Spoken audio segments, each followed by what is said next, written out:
Hello, and welcome to Sutro Sidetalk, episode 132. I'm your host, Kamran Shushtar, and with me is...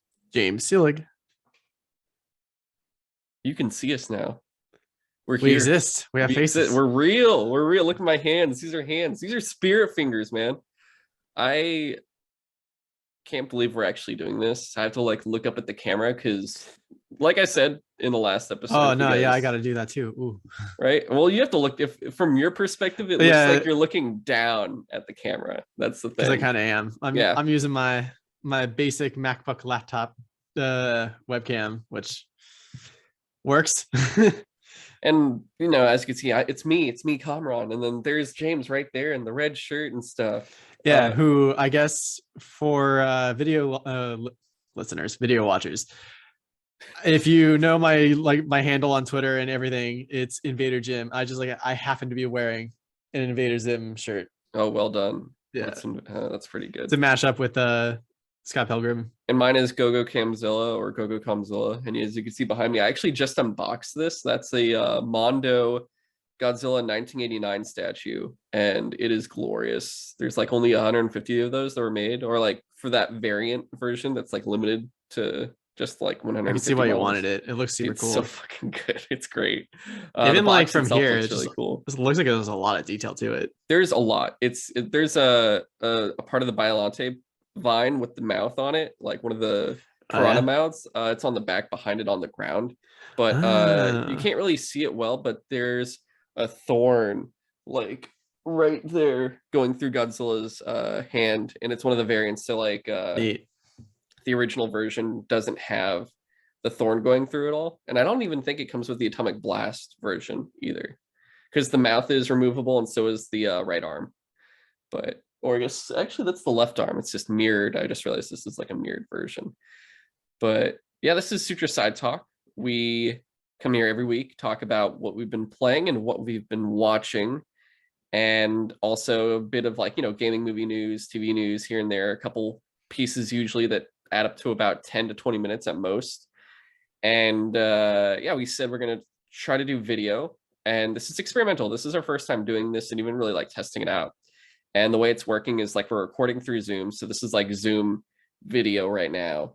And then we're still recording audio through Audacity, but we also have Zoom. So we'll probably the video version.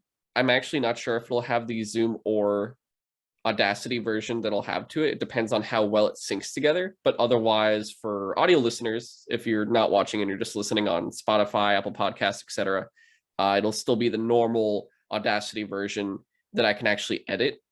There will be slight differences. So the YouTube version won't have the musical intro. It's just going to be kind of cold start, and it's not going to have any edits. So it's kind of going from start to finish. If there's ever any edits, I have to cut the video and audio at the same time, and that means that's all that's going to happen. I can't really cut them separately. Whereas audio, I can clip things, move things around. It's a lot easier because you can't see what's happening with the cameras. That's why this is all new and going to be very interesting, but also with just the two of us and maybe sometimes a guest every now and again, it's a lot more controlled to do in Side Talk. Whereas, up to it, down to it, and Cut of Steel, that's not going to happen. Especially for Cut of Steel when there's all five of us on there. Yeah, we're not going to do that. Which, speaking of, we're here, we're back. This is weekly. Sutro Side Watch is coming back. We're actually putting out another episode this week too, the same time this comes out. It's more like a preview of the entire year. But that's still happening. But the Cut of Steel and Up to It, Down to It are going to go on a hiatus, which, if you haven't noticed, has already kind of been on hiatus since the mid-October was the last time we did an episode on each of those. And so we're probably not going to come back till sometime in the first quarter of the new year. I just got to get some non-podcast stuff done first, but the earliest we'll be back would be or the latest would be back would be March with an episode on the Batman. But otherwise, for Cut of Steel, we'll try to get something for Birds of Prey, Wonder Woman 1984, and then the big DCEU project of what happened to every single movie that's been announced ever. Those are the next three projects coming up for it. And then Up to It, Down to It, we'll have the Halo Bungie trilogy episode and some other, stuff coming up soon. But that one will probably be February or March. We'll see what happens. Can't can't say anything until I got my current other tasks done for the beginning of this year.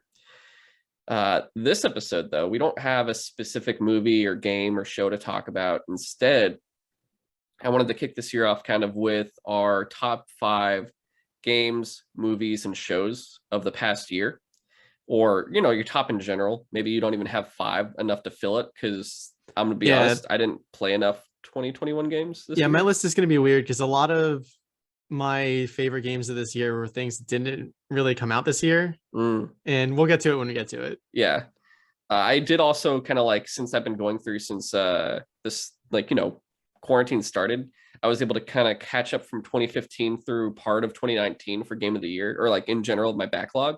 So I have like updated games of the years I can talk about now, because now that I played more, I can really have better like, I guess, perception of what I think was better. So I'll probably be talking about that briefly after we got our top stuff of the year. Though, we're going to list off all the stuff we're interested in coming out in 2022, which, shows are a bit more chaotic. So we're sticking just to the movies and games coming out next year. Yeah, like that. As I started looking into shows coming out next year, just, I don't know, I did a little extra work. I made a list of favorite shows just because to be fair, could not remember if we were going to do a combined list of like shows and movies. So I was just like, just in case, I'll make a show thing. And I was thinking, like, how do I even look up shows for 2022? Because a lot of shows literally just keep going. So. And some of them have different platforms. So it's like a whole insanity.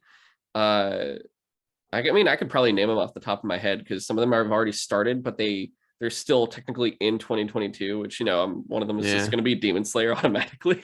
Right. And like, we'll do that, and we'll do our top anticipated games and movies that we're looking forward to out of that like list of stuff. But that'll be this episode. Later on this month, we've got a bunch of other stuff. We watched Ghostbusters, Afterlife, and Matrix Resurrections, so we'll talk about that at a certain point. I still have to watch The Witcher season 2, but I figure on episode 8. I'm looking at so far. But we'll definitely tackle that, and finally the Nightmare of the Wolf animated movie too. So we never talked about that. Yeah, and then like other random backlog stuff we can just kind of tackle. So there'll be all that kind of stuff, and we'll see how far we can get this month. But there's enough to cover for sure. All right. With that said, are you ready to jump right in and do this on video for the first time? Yeah. How did you want to do this? Did you want to just like go through our entire lists each, or just do one at a time? So I got a little notebook here, but we could do, I would say we could start with like shows of 2021 and just go like, we could each do our 5s and then 4s, 3, 2, 1. Okay. Yeah. And then like, we could go back and forth for that. And then we'll do movies and then games. I think that'll work. Okay. Yeah. All right. So, do you want to do your 5 or your number 5 for shows first, or should I do it first? Shows? Okay. Yeah. Believe it or not, it even like looking at it, I'm actually surprised it was this low on my list, but it's still on one of my top 5. Invincible. That's what I forgot. Yeah, right. Like it came out so early in the year, but like, and there weren't that many episodes. But don't want to change my 5. It was so well done, and it's like there are so few shows that actually bring me to watch stuff on Amazon Prime. I don't know, I couldn't tell you why, but for whatever reason, Amazon Prime is just like the one service I use the least that I actually have access to. And so like the 2 shows that I forgot about The Boys, although I don't know if there's was there a season of The Boys this year?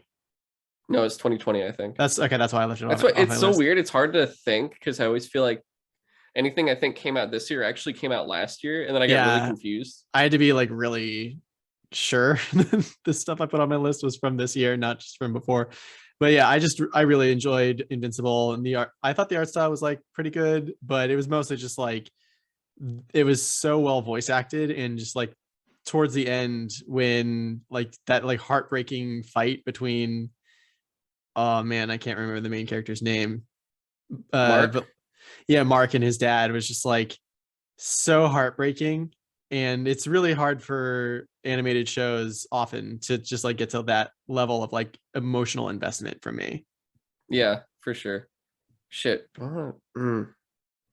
It's too late. I already wrote my list down, but I almost want to switch it. Honestly, I think you can kind of say like it's pretty much there at the same time at number 5 for me practically. But I'd say number 5 for me was Loki. Really? Oh, I forgot about that. Yeah, I don't know. I mean, I enjoyed it, but it wasn't. I still even at this point probably wouldn't put it on my top 5, but Yeah, I think it did such a good job. Like I was looking through and I'm thinking like, do any of the Marvel shows hit my top 5? And I think this one hit the closest just because it had better consistency compared to Falcon Winter Soldier, compared to yeah, WandaVision. Hawkeye was good, but I yeah. I was always like, so when's it starting? And then I was like, dude, it's only 6 episodes. And I was like, oh, Yeah, no, it okay. literally just felt like a Christmas special, which was great that it came out at like the right time. Yeah, no, for real, But yeah. and it was a fun Yeah, I time. It's made just one. not. Mr. Fisk. Actually, we Yeah, also got to cover Hawkeye in January too. That'll be another one yeah. too. But It's just not many of those shows really like stuck with me. yeah, Loki, I think, did good all the way until the end. But then again, none of them had any good endings. Like they all pretty much fell flat. Uh, Yeah, a lot of the Disney Plus Marvel shows have just felt like leading up to the next thing, I guess. and this one especially because it pretty much goes like season 2, and you're so Mm. used to all these shows seeming like a one shot, and you're like, what the fuck? And you're not used to have that, like, certain shows have cliffhanger endings, and this one does that. And I guess I was caught off guard by it, and that's pretty much one of the things that is keeping it from getting higher for me. I would say. I think honestly, it belongs. Now that you said Invincible, I almost want to switch it. So I think I might just say Invincible number 5 for same reasons, but for now I'll It's keep so it. hard to like when it gets up to the top 5 of the year, like a lot of good stuff came out this year. A So lot of good stuff did come out, yeah. it was really hard to kind of narrow down that list. But yeah, that's for me. Number 4. All right, for me, number 4 was Demon Slayer. And I know that like Are you talking about didn't season 2? no the first season just because I didn't watch Demon Slayer until this last year, I'm pretty sure. So, and it's just like, I don't know. Again, there are very few animes that draw me in so quickly as Demon Slayer did. And I think a lot of it is just like the main character Tanjiro, is yeah. like, I like that he's like so tenacious, like he never gives up, but that's pretty common in anime. But what's less common is just like how kind he is. Yeah. Like there are moments in this show where he's just so like sad for the demons that he's killing that he like has to end, and he's like the only demon slayer that actually feels anything for these demons. And maybe it's because his sister is a demon. But I don't know, it's just it there were moments in this show and also the movie but that's like a separate Yeah, that's a category separate that thing. like actually brought me to tears. And that's really hard to do for me. Like a lot of shows I'll enjoy, but very rarely will it actually get me to have like a physical emotional response. I'd almost put the Mugen Train when they turned it into 7 episodes and just say, Oh yeah. this would be it for my number 4. But like, it's hard. It really is hard. I think because I'm like sticking to the movie, I'm trying to stay away from it. But my number 4 was Yashahime. It's the sequel series to Inuyasha. Mm. And so far, it's honestly really fun. I like it a lot, and I guess I'm just because I'm very invested in it. It's been very interesting in terms of unlocking the mysteries of what happened to the original characters and stuff. And when you learn throughout everything, it's like it's a good way through the second season enough that I would put it here. Like where certain shows like Demon Slayer season 2 and Boba Fett have only had like a few episodes or one episode in 2021 and now are pushing in 2022, which is why I consider those more like 2022 shows. But Yashihime has been enough where the characters of like Moroa and crap. The hard thing is it took me forever just to memorize all the Inuyasha characters, and now there's like a whole new set, and I'm just always like blanking on their names, and I know that's really bad for something that's like on my top 5.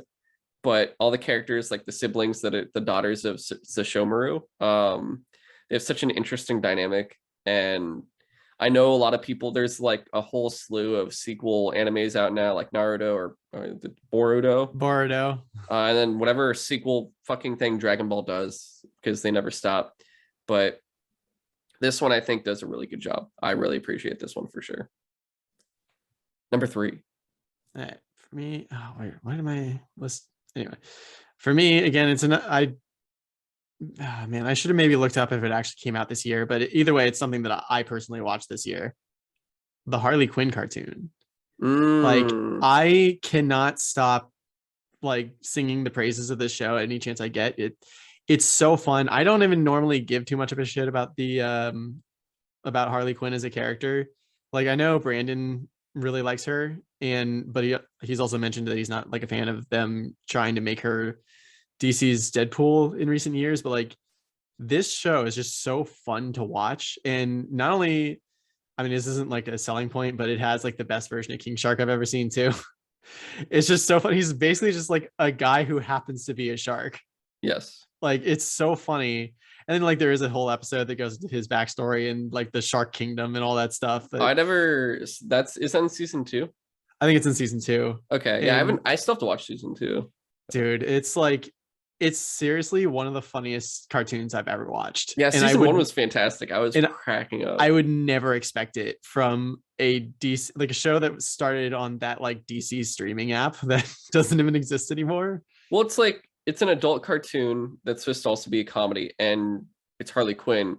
And honestly, I thought it was going to be incredibly cringy when they first announced it. I'm like, oh my God, this is going to be horrible. And then I'm like, oh shit, this is phenomenal. This is like, I'd never thought that they'd do such a good job.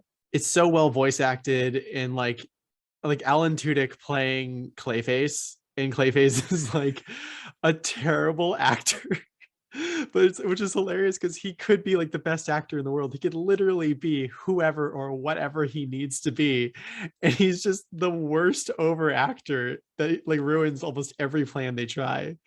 And it's just so funny. It like, even if you're not a fan of DC in general, I still think the show is just funny as hell. Oh yeah, I think the best scene in the first season that I loved was their plan to break into the, I guess, like the precinct or the prison, and King Shark immediately walks into the precinct and gets beaten up and taken to jail, and it's so fast. You're like, I was watching with 2 friends virtually. I had to rewind it just so we could watch it again, and it was so funny. It was the best thing ever. Oh my God, for sure. I gotta finish season 3. That's another thing though. I'm watching that before The Expanse. People want me to watch The Expanse. I'm gonna finish that season before then.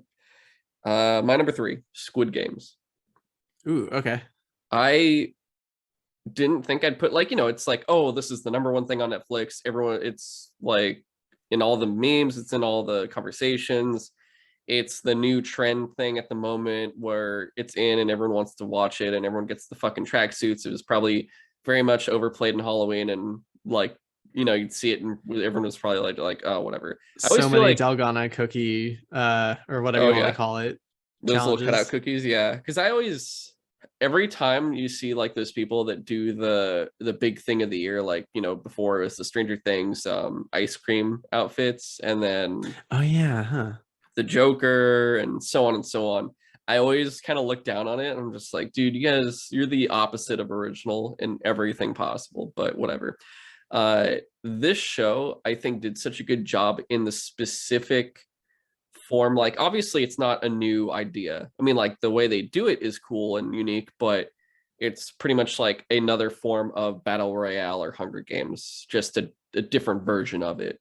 Again, the characters is where they exceed, where I think out of all the different versions, this is the one where you get the most attachment to characters. Oh yeah, like I think I mentioned on this show, like when we first watched it, where like you get to the marble episode, and that's really what, like, that episode broke me. Dude, that was the fucking horrible episode. Because like, half of the people that you just got interested in and got attached to are gonna die, and there's nothing you can do to stop it, and it is so heart-wrenching and terrifying.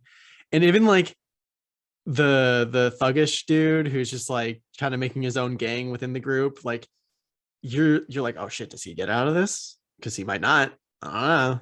Like, That show is so good at building tension and just like payoff. So good at payoff for this show. Like Ali was that was the saddest thing, was Ali. Yeah, Easily. That was horrible. I couldn't. I was, oh man. he was like the most innocent person there. Yeah, very much so. He was such a nice guy. I felt so fucking bad. I couldn't deal with it. But yeah, and that show really does, like I said, it does such a good job. It's up here because of how it really tugs at you, and they do such a good job of making you attach to those characters when they do die or something happens to them. You do really feel for it. And I don't know if they can do a good second season, honestly, but they at least did good with what they had in this one. I really appreciated it. Number 2. Yeah, number 2 was Squid Game. For literally all the same reasons. That's why I kind of started getting into it on my reasons for it. Was like it's one of those shows that like just stuck with me for like way long after I finished that show. Like it's anything that can make me think about it for a while and actually again get attached to characters and care whether they live or die is a good show in my opinion. Oh, for sure. My number 2 was What We Do in the Shadows season 3. Oh, okay. You know what? What's funny? That's my number 1. So let's talk about it. Dude, all right. We just did an episode on it during Halloween. That show is amazing for the sheer fact. I think the only other show that comes close to it, just in terms of keeping consistent comedy, is probably another FX show, Always Sunny in Philadelphia. Yeah. And that just started, so I'm like, oh shit, yes. But What We Do in the Shadows is so amazing because it combines everything from making vampires awkward because they're people out of time, but also vampires. Well, it's funny because there's like all the different kinds of vampires you could that have ever been in fiction are in this show. Like the Nosferatu kind, the Twilight regular people kind. The fucking werewolves are just like you throw something and they'll jump off a roof. Oh god, that was so funny. But this was the season with Johnny Daytona, right? Or Tony was Daytona, it? I think. Oh, was that? Because Mark Hamill comes in. I thought that was the last season because this whole season was all just like who gets to be the head of the Vampire Council in New York, and I love Laszlo immediately. He's just like, "Fuck it, I don't want it." Yeah. And then you see Colin Robinson. He can feel alive, just like face the plates. That was so gross. This was also the season with super powerful Colin Robinson, right? With the hair. I think it was the last season too. Shit, I can't either. I watched it all like back to back, so I don't even know. Yeah, like I think this entire show is just like one of the funniest, like you said, consistently funny things. And the fact that they somehow like they have good character progression too, which is hard for comedies to do. Like usually they'll just like stick to a routine and just go with it. Like you just mentioned, It's Always Sunny in Philadelphia is absolutely hilarious, but it's been on like the 12th season and they're basically still doing the same exact thing. It took 12 seasons for them to leave the country, but also the city in general. Yeah. 12 seasons to leave the city. And not to knock It's Always Sunny in Philadelphia, because again, it's still consistently funny. It's just like they have a formula and they've just been able to keep that formula going for a long time. But but What We Do in the Shadows like consistently finds new things to shake things up. Like at the end of the first season, you find out Guillermo is like the descendant of Van Helsing, and he's just like inherently amazing at killing vampires. He's like really good at combat, and it's funny because you look at him and you don't think he does anything. And then like at the end of the second season when he has to like kind of reveal his vampire hunting abilities to save his masters, his one master, but then like everyone else and the others, and he does this move where he's like in the audience in that like theater or whatever, and he's just like spinning around like throwing holy water on all the vampires around him, and it's just like it looks so stupid, but it's like he's destroying all of them. He's actually successfully killing like a room full of vampires, no problem. Everyone's dead, so now you're the cancel. Yeah, and that's the other funny thing is like this season starts off with like it's normally frowned upon. It's like our greatest law is to never kill another vampire, but we also value it. So you're also the leaders now because you killed all the other vampires. And like this season did have like the progenitor, like the original vampire, getting loose, Yeah. and Oh, and turns out the master, or the Baron, is like still alive. They like buried him because they thought he was dead, and he's like just been, oh, hello everybody. yeah, he's like just half a vampire at this point, and he's Don't just they like being attach him to the wasn't there the Hellhound? something like that. They were just like carrying him around, and They like put him on the hell. They tie him to the Hound, and it's like a golden retriever. and like it turns out he can like understand the original vampire. He's like, oh yeah, I know. Of course I can understand what he's talking about. Like you guys don't understand what he's saying. Yeah, he just thought you were gonna throw him back in the room again. It's just, yeah, this show is one of the funniest, consistently funny shows, and it's like it's a documentary style comedy like The Office about vampires. Like And it's if like you tell me that on paper, and I would tell you that would never work. and And it's so good. it's so successful. Also, the fact that like the documentary crew potentially sometimes they might get killed, Yeah. and they're just kind of like it's part of the job, but you're just like, oh shit. Dude, I like even from the first episode where they, I think it was the first episode when they greet the Baron, and he just like eats Laszlo and Nadia's familiar, and they never get another one. Yeah, no, they don't. Oh, they try. And There was like that episode where they have all the familiar, oh, that you're right. You're all right. these people, and each one dies in some ridiculous way. And like it's just like mid feeding on the familiar, the Baron just like looks at the camera and he's like, what is this? What's going on here? He's like, oh yeah, this is called a documentary crew. Or whatever Laszlo said. He's just like, they had to explain the existence of the cameras, which again, it brings the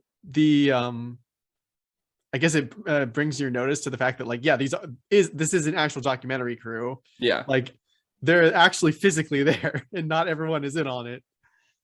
so freaking Oh, good. and then like their neighbor that they keep having to wipe his memory. Oh, Uh, Ocean's 11 is the best movie ever. Well, oh shit, we accidentally gave him the brain scramblies. Now that my brain scrambled, I think Ocean's 12 is the best movie ever. It's just the changes from one Ocean. And then I love like the end of that episode. He like falls in love with his wife again for the first time, and it's like actually good. Yeah, no, it somehow works out. That's the best part, is somehow things always most of the time work out. Like it works. Yeah, So, pretty much. yeah, fantastic show, so phenomenal, but not my number one. It was hard, honestly, because I think this almost was my number one, but one show just shocked me, just because I didn't think I was even going to care about it, because it's about a game property that I could give two shits about, and Wow. then it exceeded everything. Was Arcane, was my number one. Oh shit, I totally forgot about Arcane. Oh Yeah. no. It's okay. Oh, It's okay, man. You see what Invincible would have been knocked off for you. right? See what happens? Oh man. But my number one was Arcane.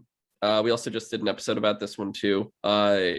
It, like I said, it comes from the world of League of Legends, which is a game I don't care for. I don't care for MOBAs at all. And I'm like, why would I, I'm usually a lore guy. I love the Destiny lore, and before that, like the Halo lore and stuff. I didn't think I'd care for this, because I'm like, I'm not even trying to get into this world. This show is done well enough that not only did I think it was a fantastic way to get me to care about that world that the game is around, but I honestly think this is probably the best adaptation of a video game to like film, television, pretty much.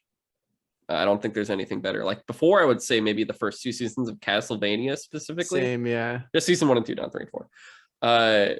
But I think this does an even better job of it, more than anything. And the next thing we'll find out is if the Uncharted movie and the Halo show do good. But I'm not holding my breath on the Halo show. And Uncharted has a history of, we're just happy to see it's coming out. So yeah, we'll see how that happens. But it does a fantastic job in creating amazing characters that go through a lot of different things. Like it doesn't feel overly fluffed. It doesn't feel like they're trying to do some thing. Like right now there's a show called Young Justice Phantoms, the 4th season, and they're really trying to push a bunch of different like social, I guess, like commentaries into it, to a point where I'd say this is probably definitely the weakest season so far because of that, because they're over pushing.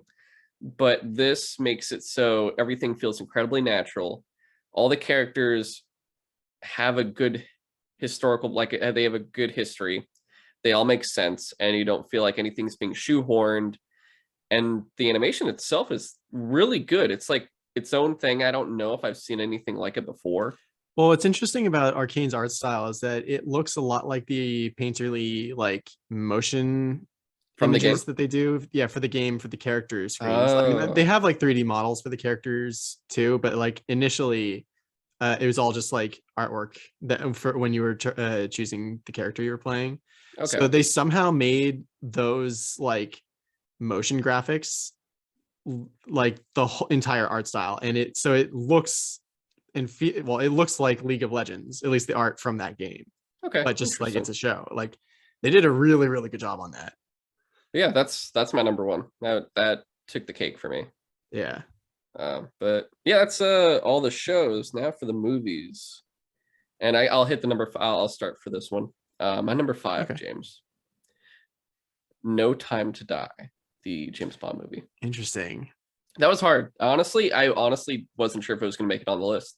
I was debating between like multiple movies, and I'm gonna be honest. There was a lot of movies that I had anticipated this year as like my top movies. I'd say out of my top three, only one of them made it into the five, and then the other two were actually more disappointing than anything. And I was just like, Hmm. oh, fucking Godzilla versus Kong, what happened?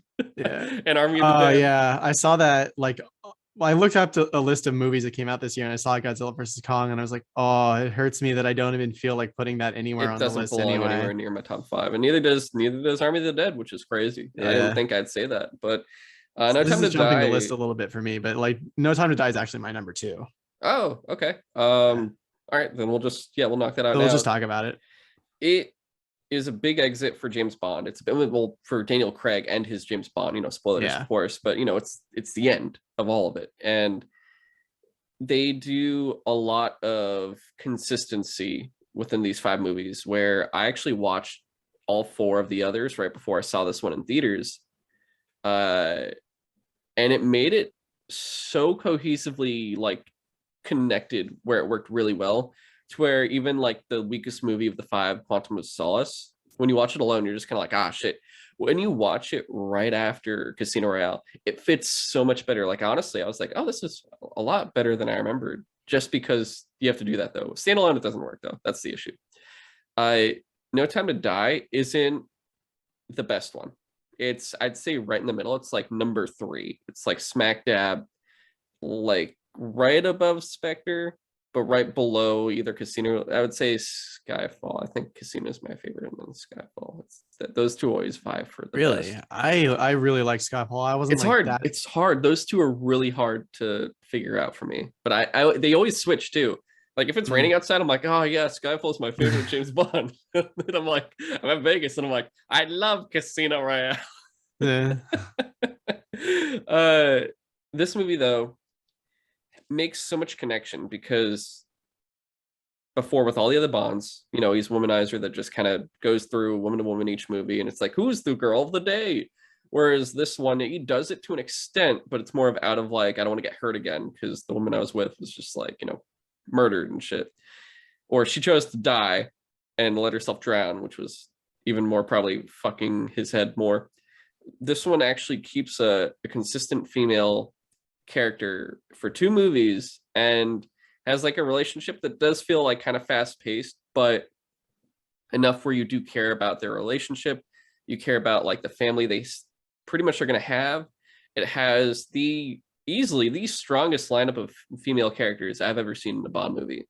Dude, Paloma is like, we literally both after We always, seeing that movie, we were like, we want a Paloma movie. yeah, give you a Paloma movie, and then Naomi is really good too. Who's like the second James, not James Bond. She's the other 007. Yeah. And then of course, what's her face? I forget the character's name, but the woman that's basically his baby mama. Oh yeah. Oh. Madeline Yeah, Swan. That's what it was. Yeah, Madeline, Madeline right. Swan. I didn't have to look it up. The It daughter clicked in was my head Mathilde. before. Yes, Mathilde. Which I always that was the only thing that kept throwing me off. I was waiting They for the both have similar names. No, I was waiting for the Matilda. Oh, I And see. I'm just like, where's the A? Where's the A? Maybe it's just not pronounced in It's French. French. I don't know. It's weird. But yeah, they just did a fantastic job in making me care about their relationship. And because you're like, are they gonna get back together? And then they do, and you're like, yeah, oh fuck, he's gonna die. Oh no. Yeah. And this is the only time we ever see Bond die, Yeah, except I for was shocked when we saw that in the theater, and I was like, "Oh my god, they're actually doing this!" And yeah, I for a second was like, "Well, I don't know, maybe we just won't see his body, and maybe he'll come back someday after I don't know healing up or complete something." incineration. And You're he like, just gets oh, completely destroyed. He's like, "Oh no, there's no way he's coming back from that." he's gone forever. Yeah, so that just that wasn't happening. That was something. Easily, because I don't usually buy Bond movies. I only have the Daniel Craig ones. Those are the only ones I've actually purchased. Interesting. And I did get No Time to Die already. I got the Steelbook 4K. It's already out? Yeah. Oh, Yeah, wow, okay. That's a turnaround. It was enough where I liked it over like, I mean, I because of how invested I was, I liked it more than like Spider-Man and the Suicide Squad, which didn't make it in my top 5. So that I think says something for me. Suicide Squad was one of my honorable mentions because I wanted to put it on there, but it got knocked off by my number 5, which we'll talk about. But like I really wanted to put it on there because I absolutely had so much fun with that movie. Yeah, but it just didn't quite make the cut. For me, I think. Sorry, it was only because of my I was so invested in Daniel Craig as James Bond because he is the best Bond, and that's why it works so well for me to get it up there. But I think one of the reasons why it got up to number 2 on my list was just it was so entertaining from start to finish. And I saw it twice. There are very few movies that I actually spend the time and money to see in theaters twice, especially if it's a very long movie. And this movie is like 2.5 hours long. And so I saw it with you, and then I saw it again a few weeks later with Chris, and it was just as entertaining the second time. And when a movie can do that and keep me entertained for 5 hours total, and I'm just come out the second time and I'm like, this movie is one of the best movies I've seen all year. That's why it's so high up on my list. And I feel like I probably would have definitely gotten more out of it if I had gone back and watched all the other Daniel Craig movies leading up to it. And there was even shit in there that I never would have gotten. You mentioned the call outs to In Her Majesty's Secret Service or whatever it's called.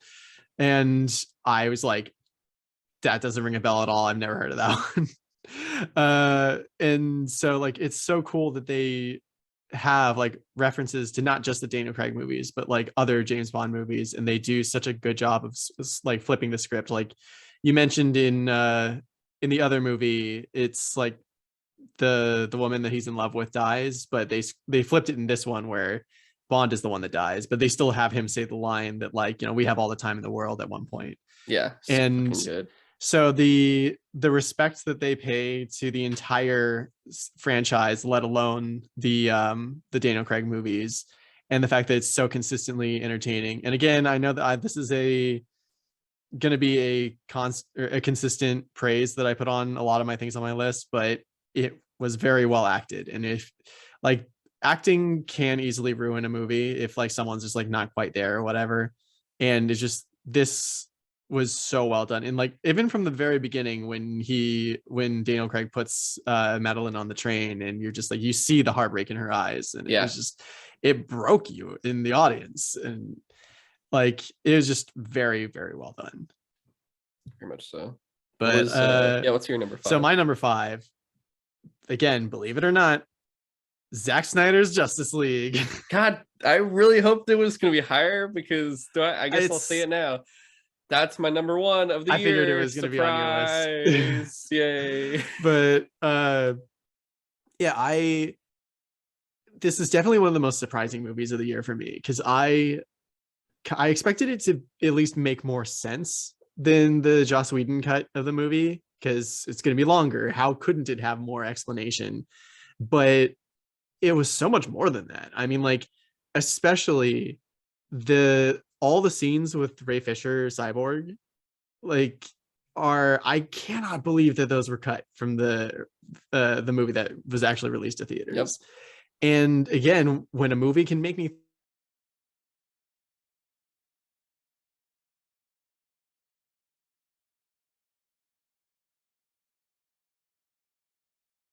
Justice League got me, like, I still think about the scene with Cyborg at Yeah. at the end, where he's like, I'm not broken and I'm not alone. Just the way that Ray Fisher delivered that line, and like it fits so well.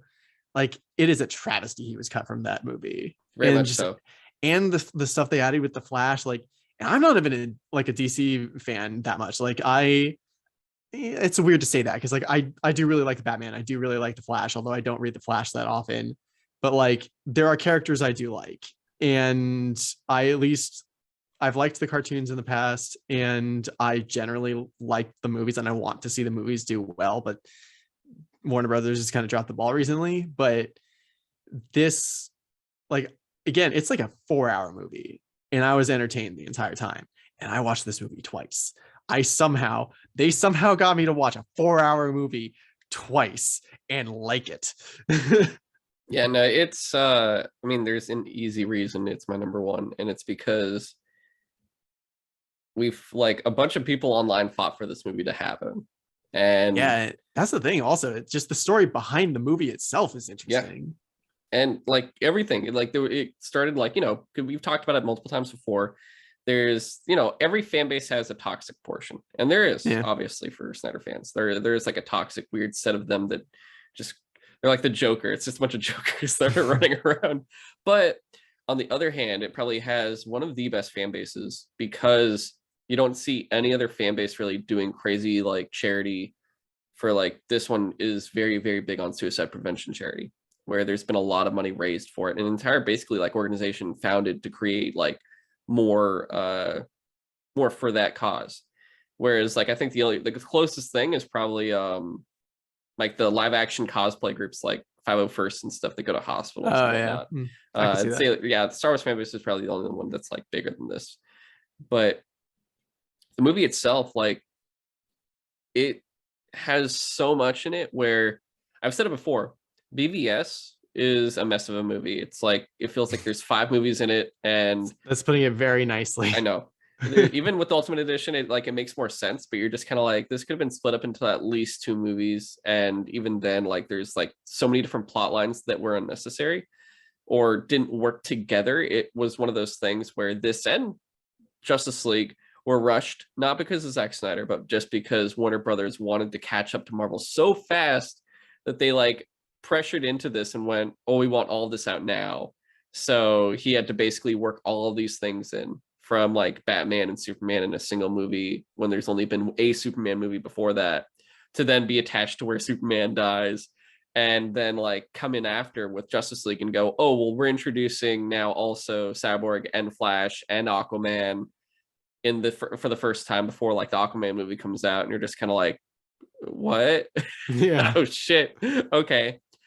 For a movie that does all of that in the span of 4 hours, he does such a better job than he did in BVS, because of how much more cohesive it is, to the point where I actually really appreciated that it was like part 1 through 6 on it, because you felt the arcs change and nothing was really overlapping, where you're just kind of like in BVS watching, and you're like that witness lady that gets like pushed onto the train.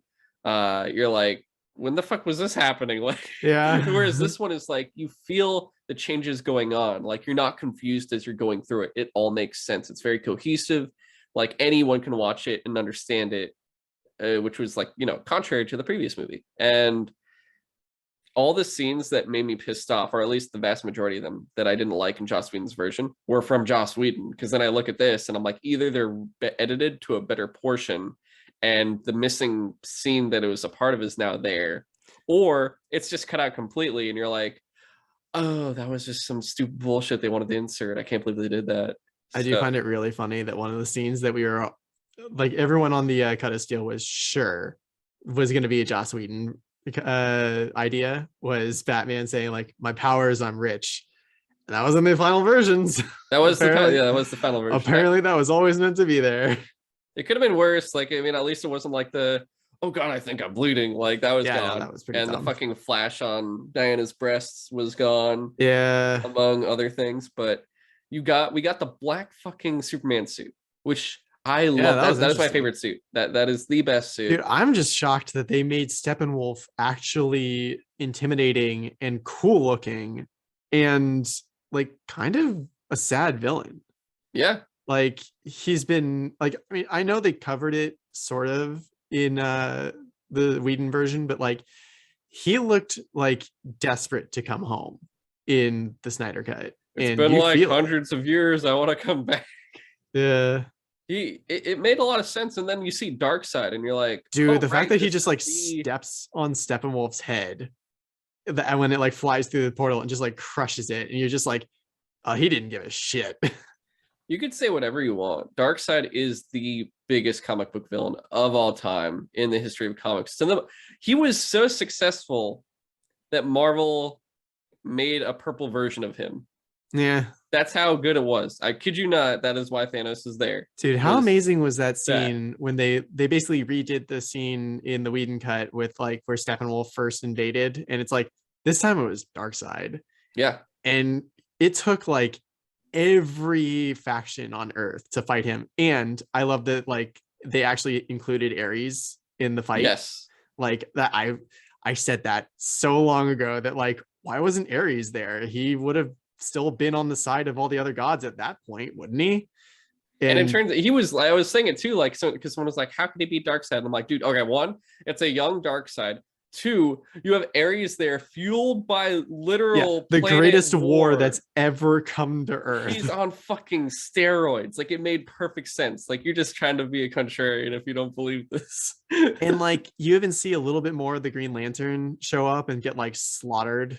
Yep. And it's like, oh god, it like that scene was so much better in the Whedon or in the Snyder cut that I was just like, this is absolutely phenomenal. This movie was enough where I said it before, even before it was coming out. I'm like, we'll decide from there, and like if it does well enough, maybe I would want to be like restore the Snyderverse, and if it doesn't do that well enough, then I'd be like, okay, yeah, fuck it, just try to fix things and do Ever since salvage what you then, can yeah, ever since this movie came out, I see restore the Snyderverse all the time on Twitter. all the time, all the fucking time, and I say it too. I've literally posted it with our podcast account, like hashtag restore the Snyderverse, release the haircut, all that shit. It makes perfect sense. It would work. There are some changes you could do, but like that's the whole thing. We'll talk a bit with the Flash movie coming up, where everything is going to be confusingly changed easily because it's Warner Brothers, but that's a whole nother thing. Yeah, my number one of the year, your number four. Good times. Yeah, so what was your number three then? My number three, or no, my number four. Wait, that was your number five, right? Oh yeah, that was my number five. My number okay, four. That's why I got confused. My number four is Shang-Chi. Okay, that was my number three. Okay, perfect. All right, so yeah, that movie. This was easily my top Marvel movie of the year. I know it was hard for it to beat Spider-Man, but it did because Spider-Man. You need to have like a nostalgic value for the previous ones. Without it, it doesn't really work for me. Whereas for Shang-Chi, it's a standalone film. You don't need anything else, and it works on its own, which is why I think it's so well done.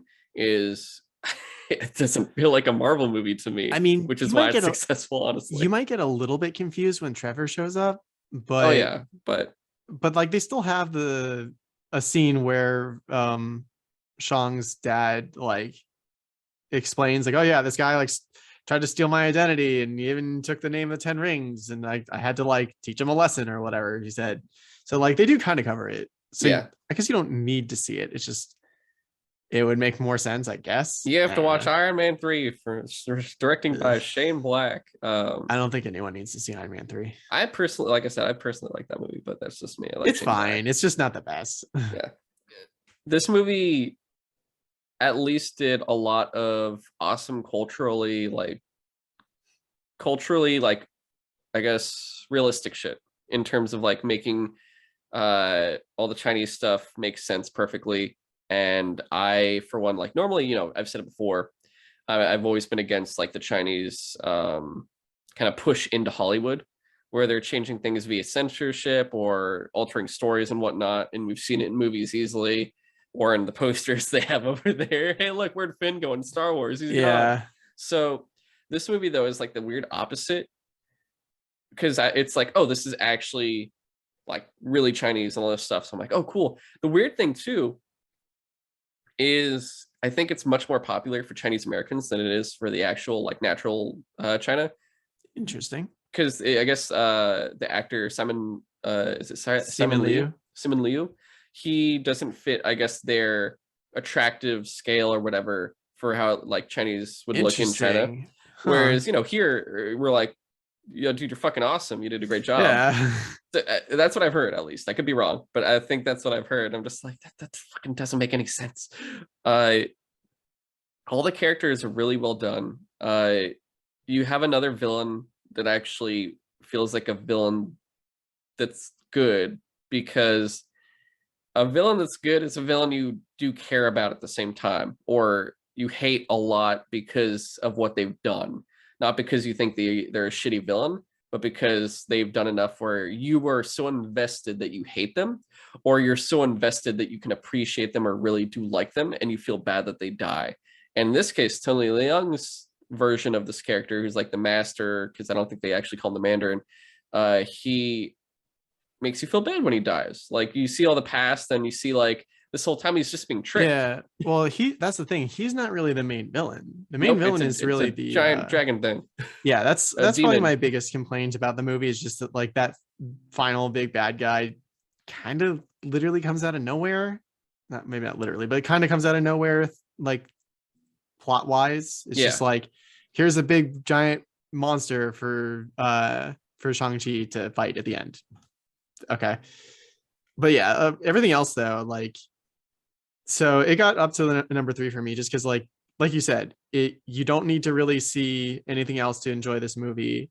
It's a lot of fun all on its own, and just like, this is Marvel's attempt at a kung fu movie, and I think they did a pretty good job for their choreography. Is the best Marvel choreography. It's so well choreographed. The fight scenes are so entertaining to watch, and not even the ones that are like super CG heavy that involve the rings and everything. Just like, even just the scaffolding fight between, even before that, the bus fight is like super cool.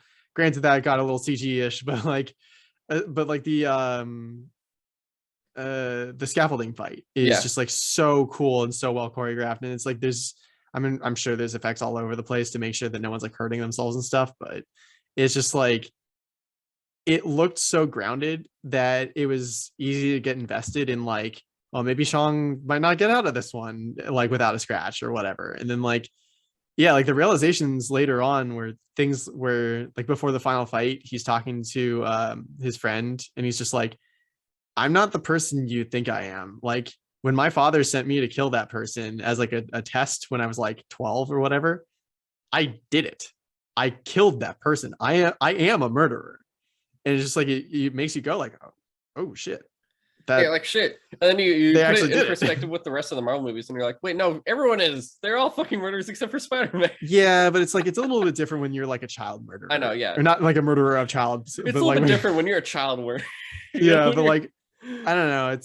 It's like, it hits different when you've been like tricked, I guess, for lack of a better word, to be a murderer from such a young age. Like, and it was his father that did that to him. Yep. And like, I don't know, like, it's a very good personal story. Like, you're invested in like what happened with him and his family. And like, when you find out like his sister is running this underground fighting ring, you find out she did it just because like no one in like the original clan would let her do anything because she's like a girl. Yeah. So she's just like, yeah, so I just like watched them and learned what they do, but did it better. And then I made my own business.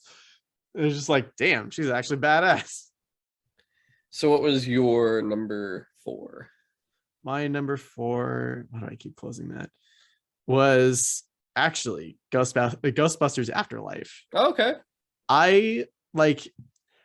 I've been saying this about The Matrix for the last few days, that like, I always worry whenever there's like a series that had a definitive end, or just like whenever a studio brings back a series after many, many years, and it seems like just for cash grab purposes and not like they actually have a point to tell. Yeah. I always get very worried.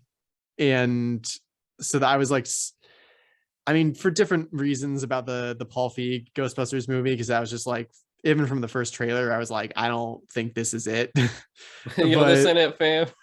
yeah, but then in Ghostbusters Afterlife, I was a little bit more like, I want to say cautiously optimistic, because it was like it's new characters, but they still acknowledged that the previous movies existed. And I don't know, I was just like, I was hoping like, well, maybe this one might be better, at least hoping it's not bad. And we Yeah, went to go see it at the Alamo, and we both actually really, really enjoyed it. it was And quite good. maybe that's just like a lot of nostalgia talking, because I absolutely love the first Ghostbusters. I'm even one of those people that like, I was surprised when I found out that people don't really like Ghostbusters 2 as much, because I was just like, what are you talking about? That one's great too.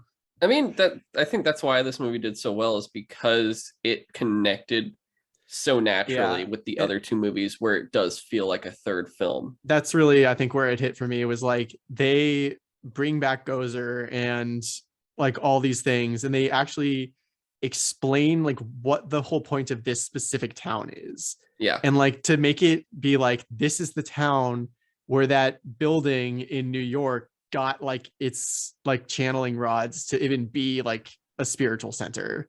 Like, and it's a thing that you would never even think about in the first movie, of just like, well, where did he even get all that stuff? Like, Yeah, you're just because like ghosts. Oh yeah, it's just like, shit. oh, okay, he built this building, weird, interesting. But it's just cool that the writers for Ghostbusters Afterlife were able to take this one random little throwaway detail and be like, no, but that would have had to come from somewhere.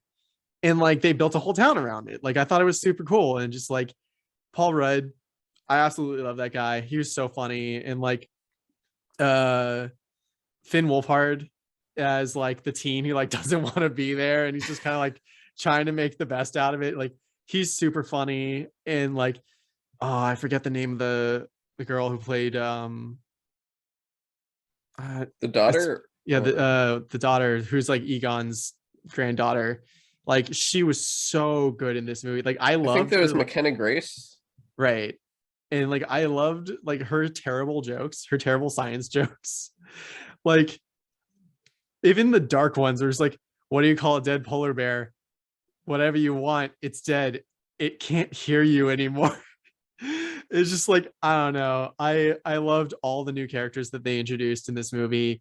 And the fact that they actually were able to make another Ghostbusters movie that fits into the original lore creatively, and is not like, it didn't feel like a cash grab. It felt like they actually put some effort into making it a good Ghostbusters It's movie. probably the best. No, it feels like the best, like love infused, Yeah, like reboot sequel type thing, easily.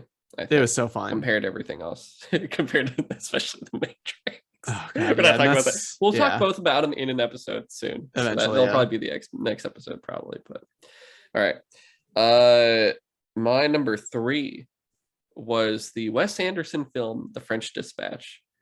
Oh, That I missed that one. another fantastic like Wes Anderson movie. This one is really great with the like multiple arcs, where it's like three different stories are going on, and then you have like the overarching like news story with like Bill Murray, who Mhm. like things happen. I'm not gonna say, but they do well enough where I want to say the first and the third story were probably my favorite, but the reason Wes Anderson does such a good job each time is because if it's not, he'll do like something that is just so obscene. You'd never think about it. You never crosses your mind like, oh, what if this happened? It just happens, and you're just awestruck. You're like, oh my God, they just did that. There's a car chase in the third act that I think it's the hardest I've laughed in a like if to a movie in years. It was so good the way they pull it off. I don't want to say what happens, but you just think about it and you're like, could you have ever like thought about this in your head? Would this ever hit your imagination? And even my imagination can get really stupid. And I'm like, I would never have thought of this in my life, but they did it. And I can't believe they did it. And I love that they did it because it's just so fucking good. The acting with it, of course, is great. It's just You have to always imagine, for specifically a Wes Anderson movie, how hard is it for these guys to break character, because they do such a good job, and you're just imagining like with what they're saying, how awkward everything probably feels, or like little emotion, because when he's doing all this stuff, it feels like they're all pretty much like plain face. They're just kind of like, yeah, do this, blah blah blah. Like nothing, no one's really ever smiling for the most part. They're just always just looking at you with a standard neutral face. Everything is completely neutral, and yet through that neutrality comes a whole flourish of comedy and deep writing that works so well, because everything just, it's not like some stupid thing where it's like, oh, then this happens and blah blah blah. It's like, no, it works so consistently where it actually continues to progress the story even through the ridiculousness that occurs within that film. This is just another gem that he's done. And I haven't watched all his movies, but it just reminds me, like, there are directors I really want to go through and watch their entire filmography. He is easily one of the main three guys I need to go and just like disperse through and just like watch everything, and honestly rewatch everything I've already seen because of just how good it is. But French Dispatch, with I'm doing it without spoilers, like, so fucking good. I'm so glad this movie came out, and I'm so glad I watched it, and I can't wait for his next movie. Like, that's why it's number 3 for me, easily. Yeah, I missed that movie when it was in theaters, and I heard like nothing but good things about it, so it's definitely on my list to watch when it comes out on streaming somewhere. What was your number 3? It might. Sure. We actually already went through my number 3 and 2, because we already talked about Shang-Chi at number 3. Right. Okay. And No Time to Die was my number 2. Okay, then my number 2 is, I wonder if this is your number 1. This one isn't live action. It's anime. My number 1 is the Demon Slayer movie, Mugen Train. I could see that. That is my number 2 movie. I was shocked by how amazing. Like, all right, I didn't put Demon Slayer season 1 on there because it came out like 2019, I want to say. But it was so good. If it came out this year, it would have easily been my number 1 show of the year, without a doubt. Mugen Train, the movie, I saw right after I finished the show. Like, it was kind of like fate, I want to say. It was like I watched the show, and then I found out about the movie, and they're like, oh, dude, it's just going into theaters right now. And I'm like, wasn't that serendipitous? And like, theaters were just opening again. Like, this is, like, I watched Godzilla versus Kong in March, and I was risking a lot going to do that, because I don't think vaccinations were like fully, I didn't get vaccinated. No, I remember at the time, I think you had your first shot, but not your second. Yeah. So, but I was like, I need to watch this fucking movie, which is why I bought 81 seats to myself, or 9 seats, but it made an 81 seat grid for me, just me and like 2 friends. That's how fucking crazy I was for this. But I went to the theater for the first time, I think in like 1 or 2 days. I saw Army of the Dead in theaters because it was like limited showing besides being on Netflix, and then Mugen Train.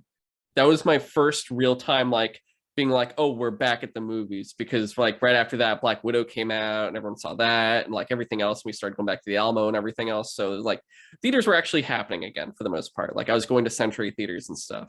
But Mugen Train, one, the anime is beautiful, the animation is phenomenal, but the film itself, you're continuing this entire, like, it's a whole arc in the manga, and they put it into a 2-hour film, and it's amazing.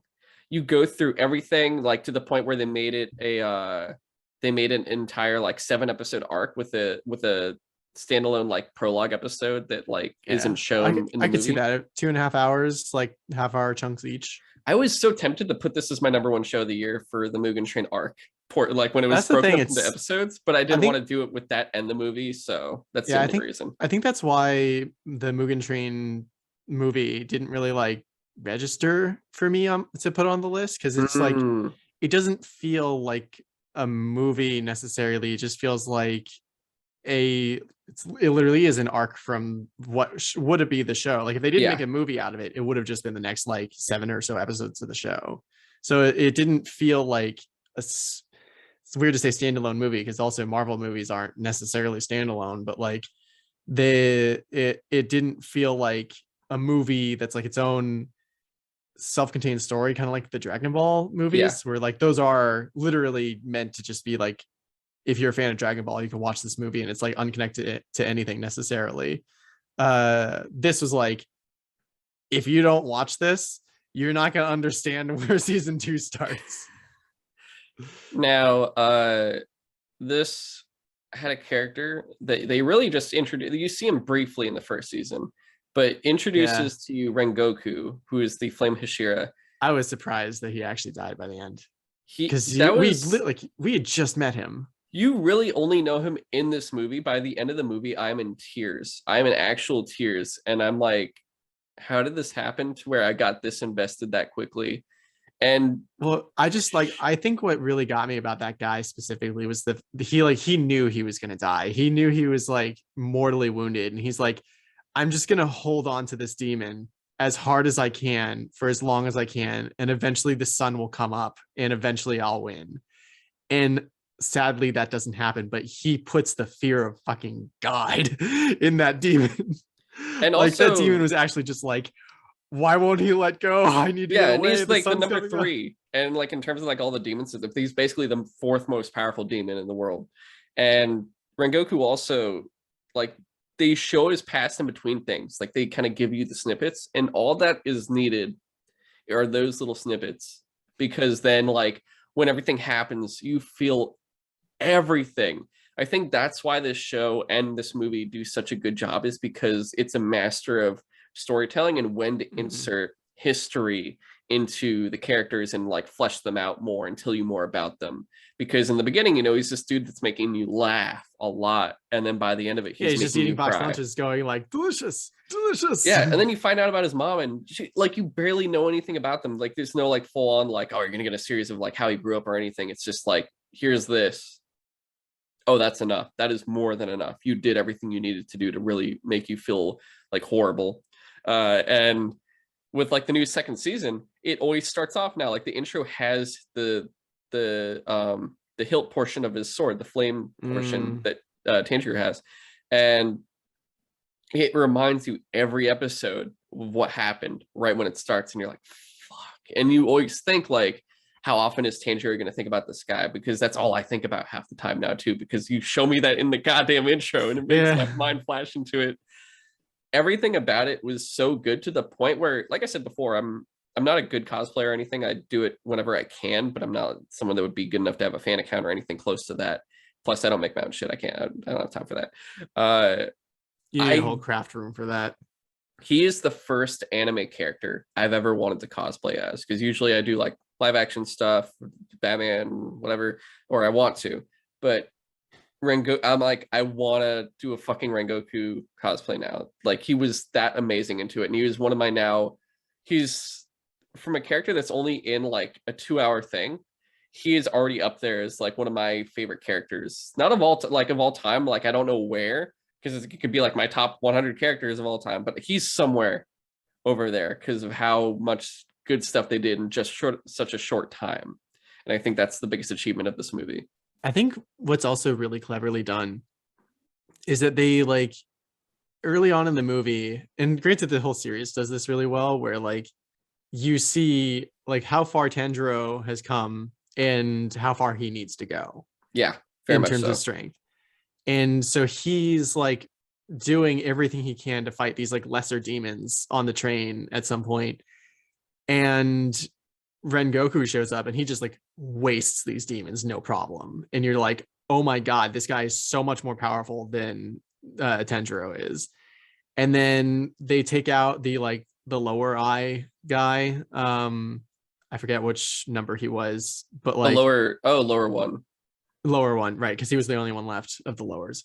And then like the higher demon shows up and he's just like destroying Rengoku. And so you can see like, dude, this guy Rengoku is so much stronger than Tanjiro, and he's getting destroyed by this other demon. Like there's no way the Tanjiro could ever fight this guy right now. Yeah. And so all he can do is just watch helplessly off on the side and just like hope that Rengoku gets out of it, and he doesn't. And it's just like, it's heartbreaking for Tanjiro. And it's, I don't know, it's just such a good way of just like showing power levels in this show without like Dragon Ball Z is like, the scouter says his number is this or whatever. Yeah, it's great. Not to make fun of Dragon Ball. It's a fun show, but it's just like, it's not exactly the most intelligent. But that's my number 2, and we've already said my number 1 and your number 2. You can probably guess what number 1 is. Spider-Man. No, it's Spider-Man.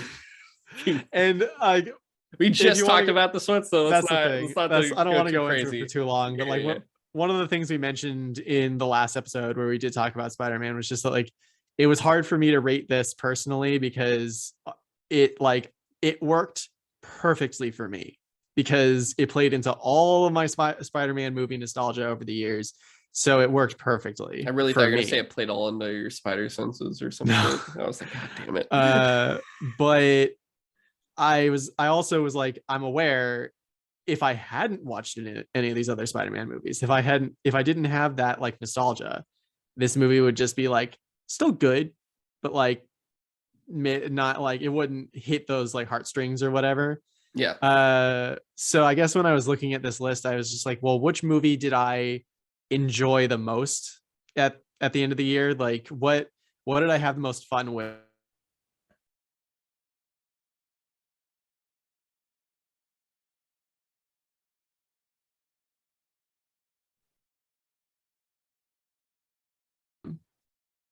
Yeah, for sure.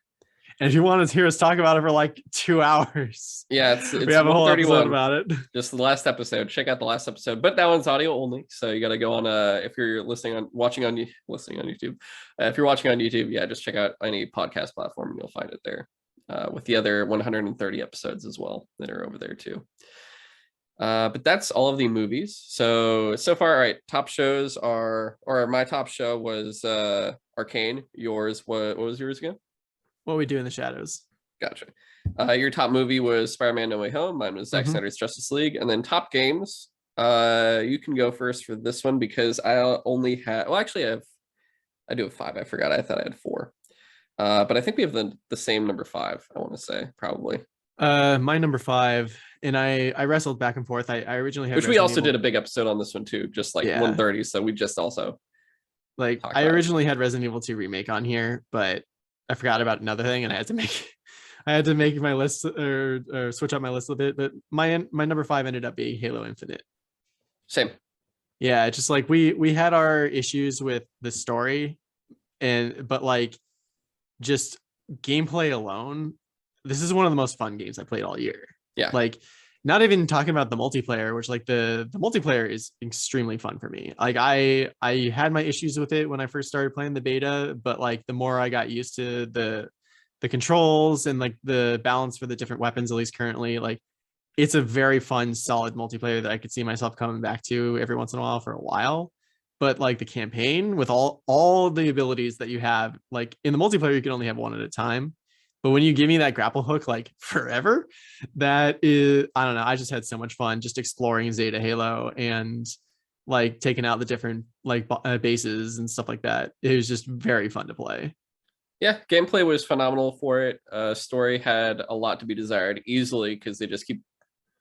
Watch the episode. Level design will either be could be good or really bad, depending on if they release DLC with new stuff. But otherwise, like looking at it more, besides the open world stuff, when you're going into everything, it's just press button, go down elevator, and that's like the entirety. And I was like, oh, that's shit, fair. Now that I know this, it makes it worse. But still very fun game. It has a lot of replay value easily. So at least that's why it's number 5. But we just also talked about it, so I got nothing else to really say about it. Same. Yeah, we have like another almost 2-hour episode on just Halo. What's your number 4? My number 4, which knocked off Resident Evil 2 remake, because I did have a lot of fun with that, Returnal. Like I am a pretty big Housemarque fan. Like I have been a fan of theirs since like one of the first downloadable games I was able to buy on PlayStation 3 was like Super Stardust Ultra, or Super Stardust. I don't know. It was one of the Stardust. Yeah.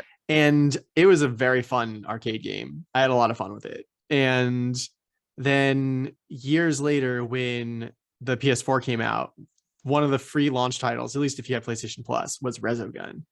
And I played the shit out of Resogun. Like I guess the long story short for this is just like Housemarque is one of the best arcade game makers that I can think of in a long time. Like I have so much fun playing their games, and usually I need like a story or something to keep me going, but I just had so much fun just playing their games. So when they announced that they were like done making arcade style games because they just weren't selling, I got super nervous because I was like, shit, is Housemarque gonna lose their like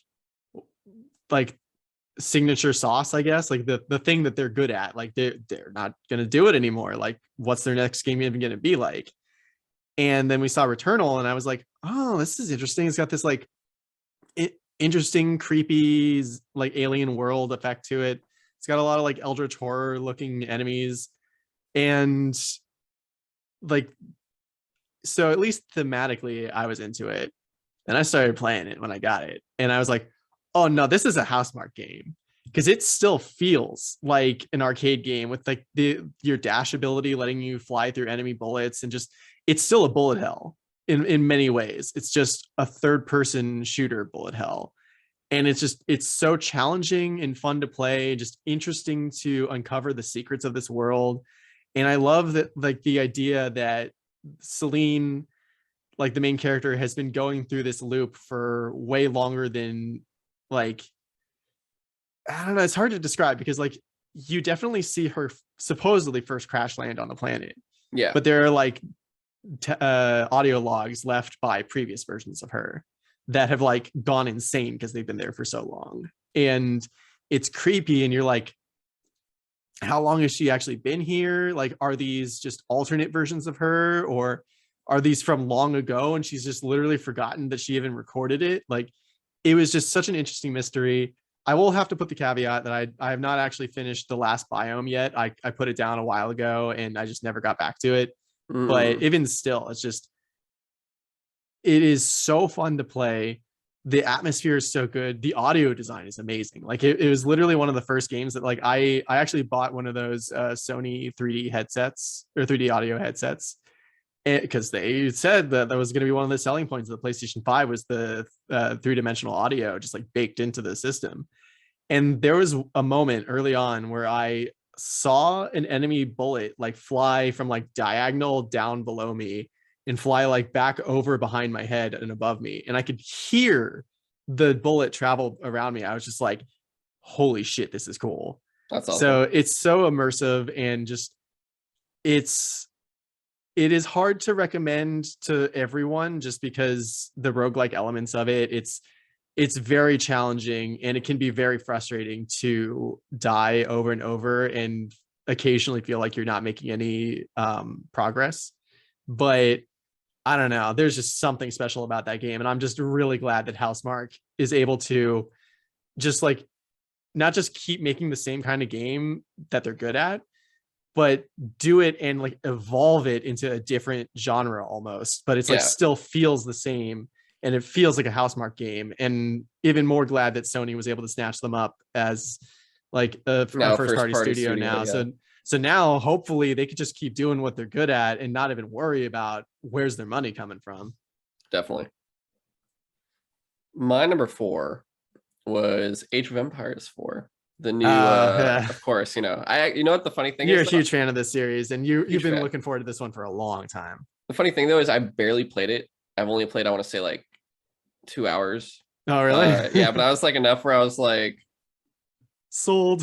So fucking sold. Yeah, because it's just been crazy with I finally started playing it, but it was around the time where, like, you know, all the 30th anniversary Destiny stuff came out, and there's like the holiday stuff now for it too, and then there was like Hunt holiday stuff. So it's been crazy. I love that. I wasn't sure how I was going to feel considering the fact that we've already done like the medieval era, and they basically brought it back to the era of the second game. But now it's a lot more. There's a lot more. Like, all the civilizations have a lot more uniqueness to them. Like, the Mongolian one's actually nomadic. You can move buildings around. Oh, that's cool. Yeah, because like all tents and stuff. The fact that you can put troops on the ramparts of walls now is such a big thing when I saw that, and I was like, oh shit. And because it feels more like there's a lot more possibilities in terms of combat when you have your units come out. Like you can actually do it to where normally I was always a person where you have the walls and you have your archers behind the walls because it doesn't really matter as long as there's range. It doesn't make a difference. And you have their towers. And if there's a siege, you can take them out unless there's like trebuchets. If there are, then you send your cavalry out to take out like the siege units and whatnot, and then bring them back fast. This game makes it so now you actually want to, if you have walls, you want to put you want to put like a contingent of troops out in front of your walls now, where it's like the battle is outside of your kingdom potentially. It's such a cool idea. It's just like, I don't know, everything about it, it's just so fucking cool. I think it's so interesting the way they really pulled this off. And I haven't played much of it because also I felt weird at the same time. I was trying to, since they've come out with so much of Age of Empires 2 expansions after it originally came out, to where there's like 3 or 4 I haven't actually played yet, or 5 actually, and there's new stuff for 3 and I want to play all that. I'm like, so now there's 3 Age of Empires games I want to play and I don't know which one I want to play first, or like if I want to just keep rotating through them. Like now it's just confusing to me because I just want to play all of them now, and I'm just like, oh my god, play Halo, Destiny, and Hunt. It's fucking just racking my mind a bit. But for what it has, I already know it's going to be everything I want it to be. So there's going to be a lot more I'm going to talk about it. I'm going to probably dedicate a good part of an episode to it at a certain point, but that's going to be when I've already like pretty much like done everything. So that's going to be a good time for sure. What's your number 3? My number 3. Or wait, again, did you do your? Yeah, you did your 4. Yeah. What's your? So my number 3, and again, this list is like partially things that didn't come out this year. It's just things that I ended up playing and finishing this year. Yeah. Well, I guess not finishing because I literally just said I didn't finish Returnal, but Persona 5. Like I've played this game on and off for like a while, and I keep like starting and then forgetting where I was and restarting, and which is kind of a hassle because I mean by the time I finished this game it was like 120 hours. I think it was I think that's what my game clock was. But dude, it's one of the best JRPGs I've played in a long time. Like I know the Persona series is already popular, so like they don't really need me to sell anyone on their games necessarily, but it's just like it's also kind of hard to sell people on it because it's like when you describe it, you play as like what? It's pretty dense, right? Like it's very. Well, that's the thing. It's like you play as like a Japanese high school student, and in each game the reasoning is different, but like you at the end of the day go and like fight demons in like another world somewhere. Yeah, and that's there was a backlog special where there was a fat chunk of it where it's just you talking about it. So yeah, that's the thing. I don't really need to go into it for too long, but it's just like if anyone listening to this or watching this now, I keep forgetting, is a fan of JRPGs at all, like this game is a very, very fun JRPG, and it's just it does such a good job. Like I think that the main thing that I enjoy it for the most, strangely, isn't even like the battle mechanics or like even the main plot necessarily. It's just like each Persona game, and this one does it very well too, is very good at giving you like a cast of side characters that all have their own individual like stories and stuff. And they give you reasons throughout the year to like talk to people and spend time with them and learn about their story and help them with their problems. And it's like the only other game I can think of that's ever gotten me to care about like all the side characters as much is like Mass Effect 2, that actually got me to like care about doing all the side character stuff and learning about them. And in Persona 5, it's just like normal people around town. Like one of the ones you help is like some random kid who's just good at like arcade games who teaches you how to shoot things better. And it's like it also does a really good job of just weaving in like when you help people in the real life, it gives your like RPG side of the game like bonus stats or whatever. Like for instance, for helping that kid in the arcade, it gives you better like special moves for using your gun in combat. So you're actually given like gameplay incentives to bother with all this social aspect stuff. And like not everyone's going to be really into the social part of the game. Not everyone's into turn-based RPGs. I know you're not like the biggest turn-based RPG fan. And like a lot, like for Brandon, he was turned off immediately by just like the art, the anime style, like just the way characters talk and interact with each other. Yeah. But like for me, I just had so much fun with it to the point where I literally, I know I already spent 120 hours at least just finishing it once. I want to do it again because I bought Persona 5 Royale because it was right. Yeah. it was on sale like finally for like 15 or so bucks, and I was like, I've been on the fence about buying it so many times that at this point I'm like, I'll get to it someday. Now I actually have it. I have Must a reason now add to... 150 more hours to That's the time. thing. The Persona 5 Royale is even longer because they added like a whole semester. Have fun. Yeah, I will. It's probably. I know. My number 3 is kind of like of course it's here. The year 4 of Destiny 2, including Beyond Light. It was hard for me to I left Destiny off my list because I was like, I'm always playing this though. I was trying that's the thing. I was like, because I said like do whatever you want, like if you want to do other games from other years and stuff. Yeah. I was trying so hard to keep it to this year. And that's why I put this in there, because I'm like, fuck, I didn't play anything. I forgot to play Deathloop and Returnal and shit. So I'm like, oh my god.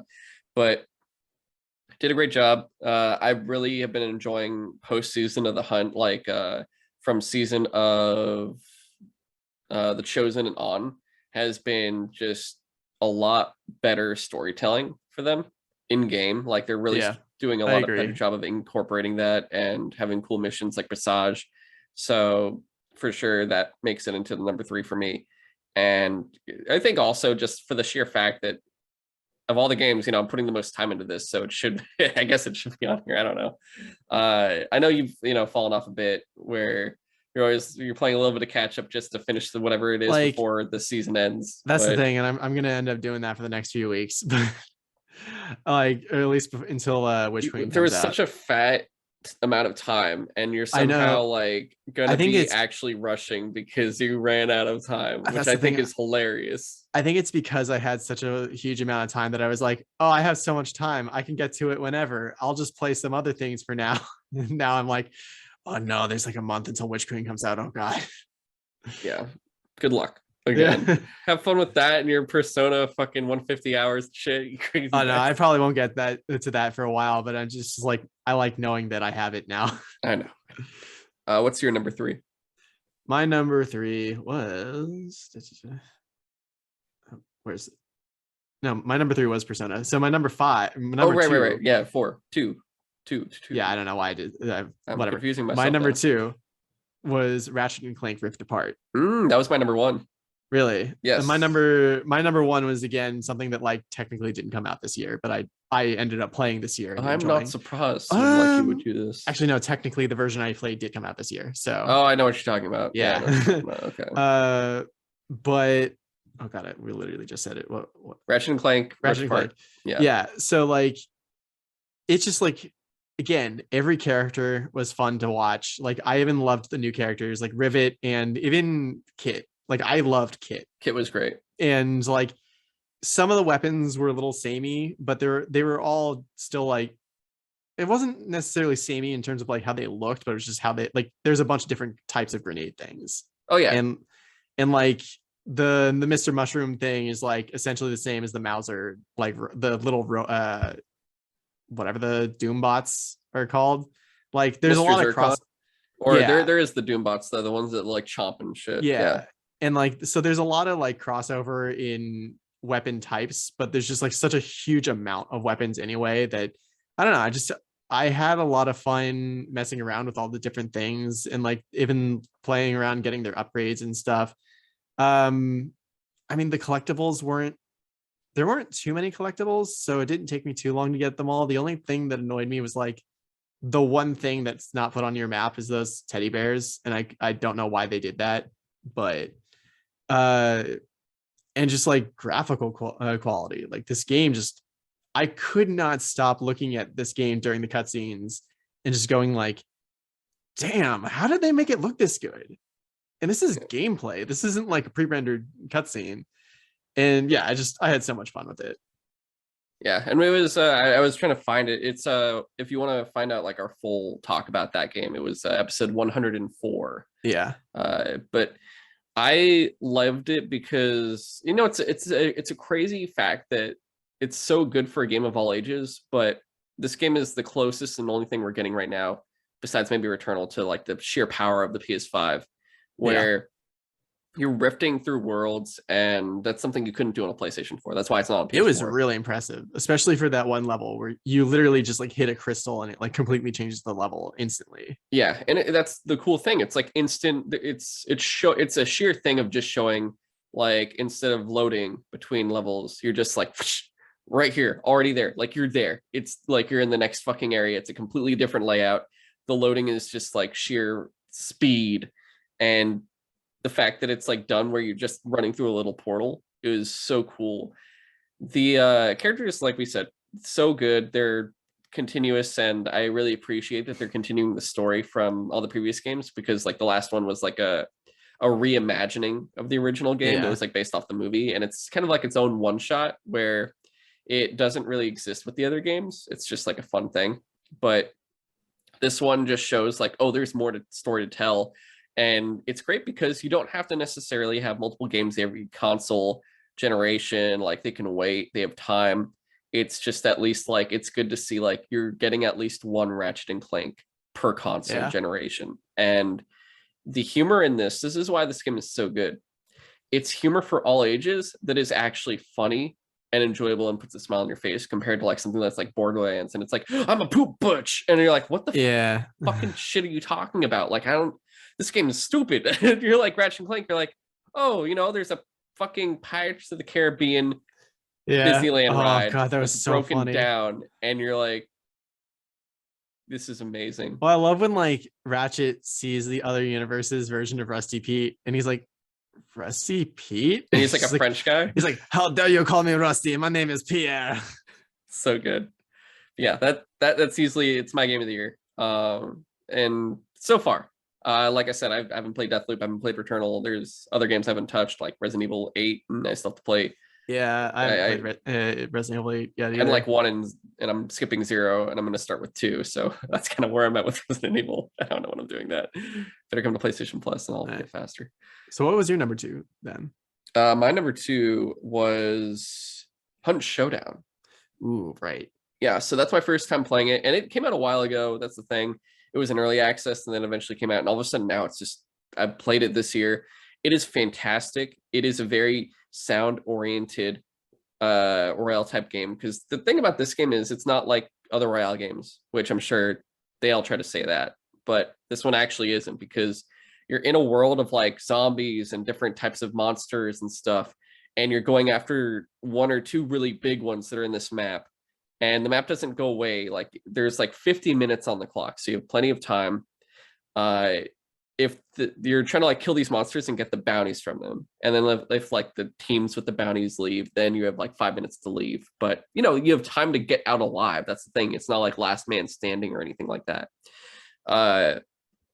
You're usually in like a team of 2 to 3 people, and you're fighting all these zombies, all these monsters, while potentially fighting, like if it's a team of 3, there's 3 other teams. So it's like 4 teams of 3, or like 5 or 6 teams of 2.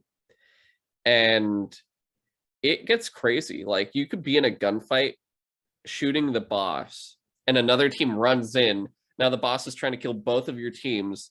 Well, you're trying to kill them, and they're trying to kill you, and also trying to kill the boss. And you're like trying to do all this shit. It's so crazy, but also the sound orientation into this game is amazing, because there's a lot of sound cues where like you can alert crows or ducks or kennels that have like dogs or chickens, and step on branches and make sounds with the water, or even your sprinting makes sounds. So it's like very much like radius sound oriented, where everything you do from attacks will alert your position to where potentially you could be, or what direction you're coming from to the other teams. So maybe they want to ambush you, they want to stay away from you, all that kind of thing. And it is so good to where I've been playing it like there was a winter event. I've been playing it like there's a couple times in the last 2 weeks where I pretty much dedicated like an entire day to just playing it with friends. And like they would leave and more friends would get on, so I'd be stuck there still playing. If they all left, then I'd be like, oh, I'm gonna stop playing, I'm not doing this solo.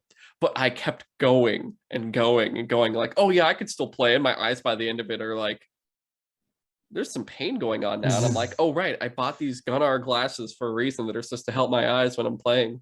They're not like prescription or anything, but that's like the Just like closest the blue light glasses. yeah, the closest I've ever come to wearing glasses besides like shades. So it's a really fucking great game. I might even play it after this. We'll see what happens. Yeah, but that's everything because we already said my number one. So what's your number one? My number one, if people could get the clues up until now, I don't know, there weren't too many. Final Fantasy VII Intergrade. I expected that. Remake Intergrade, whatever that's such a weird title. I don't know why they went with Intergrade. I know it's like a mix of like intermission and upgrade. Did you already finish it? So I finished the main game. I never got back to finishing the Yuffie DLC, which it's like I'm enjoying it so far, but it's like I got caught up in doing the Fort Condor like side mission. Like it's like a mini game. It's kind of like I've heard it's like Clash Royale or whatever, where it's like kind of an auto chess game. It's fun, but like I got to one of the later like matchups that is just like so difficult, and I don't want to deal with it. So I was like, I'll get back to this later. And I know I could just like do chapter select later on, like because they're pretty lenient about that, where it's like you could, even when you finish the game, you could do chapter select and just go back to previous chapters with all your like upgrades and levels and everything. So I could just go back when I have better shit anyway. But also the Yuffie stuff is just like it's literally like an intermission type thing. Like it takes place during the same time as Final Fantasy VII part 1. So it doesn't, I don't think it really covers anything new. So I shouldn't really say, because like I said, I haven't finished the Yuffie part, but at least for like the base game that came out a couple of years ago, but like the integrate, like the PS5 version just came out this year. And so I'm glad I waited to play it until like that came out, because I mean, it already looked really good on PS4, but on PS5, it just like the lighting is so good. It like I actually played it in like high frame rate mode, because the difference is like you lose a little bit of resolution, but I sit like far enough back from my TV anyway that I was just like, I'll never notice. And at like a super high frame rate, well, I was like 60 frames, it looks so good. And just like, I think one of the things I appreciate most is that like there wasn't a lot of detail on the characters back on the PlayStation 1. Like they're pretty blocky looking. So it's like your imagination had to do a lot of the work, and you had a little bit of help with like in menus, you had like artwork of characters' faces. So you had a more detailed version of what they're supposed to look like, but still a lot of it was like your imagination had to fill in the blanks. But for this, like somehow for the newer remake, they were able to make it look like how my brain remembers it, and even better. Like it's super weird how they were so faithful to the original but made it feel like a modern game, because it's not turn-based anymore. It's like very actiony. Yeah. And like I don't know, it was so fun to play. And again, I already knew the story beats that were going to happen because I played the original Final Fantasy VII, but like I was still excited to see like how do they look now, and like how do they play out now with like a much more cinematic effect to it. And they added a lot to this game that like was never in Final Fantasy VII, because again, they're making this like a multi-part game, and part 1 was like the first maybe 6 hours of the original game. Like it's literally, they took the first chunk of the game before you get out of Midgar, and they made an entire like 20-hour game out of that. And not only does it actually, like unlike games like Halo, where it's like you finish it and it feels like the first chapter of stuff that you're going to get later, this Final Fantasy VII remake part 1, like it's the first part of a story, but it still has like a satisfying end to this episode, that it, like you're not like, oh well, I guess I gotta wait for the next one. You're just like, wow, that was really good, I can't wait for the next one. Nice. And like especially since like supposedly now it's like this is where they're going to get into the open world like part of Final Fantasy VII, so it's going to be interesting to see how that goes. But like even back to just like this one, Final Fantasy VII remake part 1, like I know I talked about this in like the episode where we talked about it previously. I don't remember which episode it was, but it's not even like a direct one-to-one remake. There are parts of this story that they're changing, and they do it in such a clever, interesting way that I'm actually not even mad that it's like they're calling it remake, but it's really more like a redo. It's like, it's weird to say, but like they're definitely giving themselves the chance to change some key things. And I'm like, one, excited to see if they actually do it. And two, that makes it so that I actually had enough, like, what's the word I'm looking for? Like, there was enough wiggle room in like, well, this is how it was, but they're not doing this necessarily. So I had like, I was like guessing the whole time of like, is it actually going to be how it was before, or are they going to, surprise me? And they did such a good job of balancing like homage to the original and doing something like actually new, but with the same characters. And it's just like, again, one of the best games I played. Well, according to my list, the best game I personally played all year. For sure. Okay. All right, that is all the tops of the year. I will say, because from the pandemic, the last couple of years, I've been able to get through a lot of my backlog from like 2015 through 2019, or part of 2019. I still have a couple to go, but I do have updated game of the years, and at least from 2015 through 2020, I could say 2015 through 2018 are now the permanent games of the year because I've actually fully caught up, whereas 2019 and 2020 can be changed, but we'll see what happens. 2015 game of the year, The Witcher 3. 2016, Uncharted 4. Okay. 2017 is hard because Destiny 2 came out that year, so I want to say that, but this one is actually the only one I'm actually going to say like kind of like 3. Destiny 2, South Park Fractured Butthole was fantastic, and then Hellblade: Senua's Sacrifice. That's why it's like really hard. I can't decide honestly with those 3. I feel like if I have to go with one, it would have to be Destiny 2, sheerly just for the amount of time I played it, probably. 2018, God of War with special shout out to Spider-Man. 2019, so far, Star Wars Jedi Fallen Order with a special shout out to Metro Exodus. And then 2020, this was a hard one, but I'm going to say Ghost of Tsushima with a shout out to Last of Us Part 2. That was a hard one, but yeah. All right. The most anticipated, or I guess all of the movies coming out that are interest to us, and then games, because we're pretty far on in time. The way I want to do this is I'll just say the name and the time it's coming out, and we'll either say watch in theater, wait for it, or not interested. Okay. Okay. All right. So starting with the movies, starting with the release date in January 14th, Scream in theaters for me. Yeah, I'll probably miss it. I don't know. I haven't been that into the whole series. The movie Serrano, and it's the Peter Dinklage one. It seems like a musical. Oh, the one based off Cyrano de Bergerac? Yeah. Yeah, I don't know. Not theaters.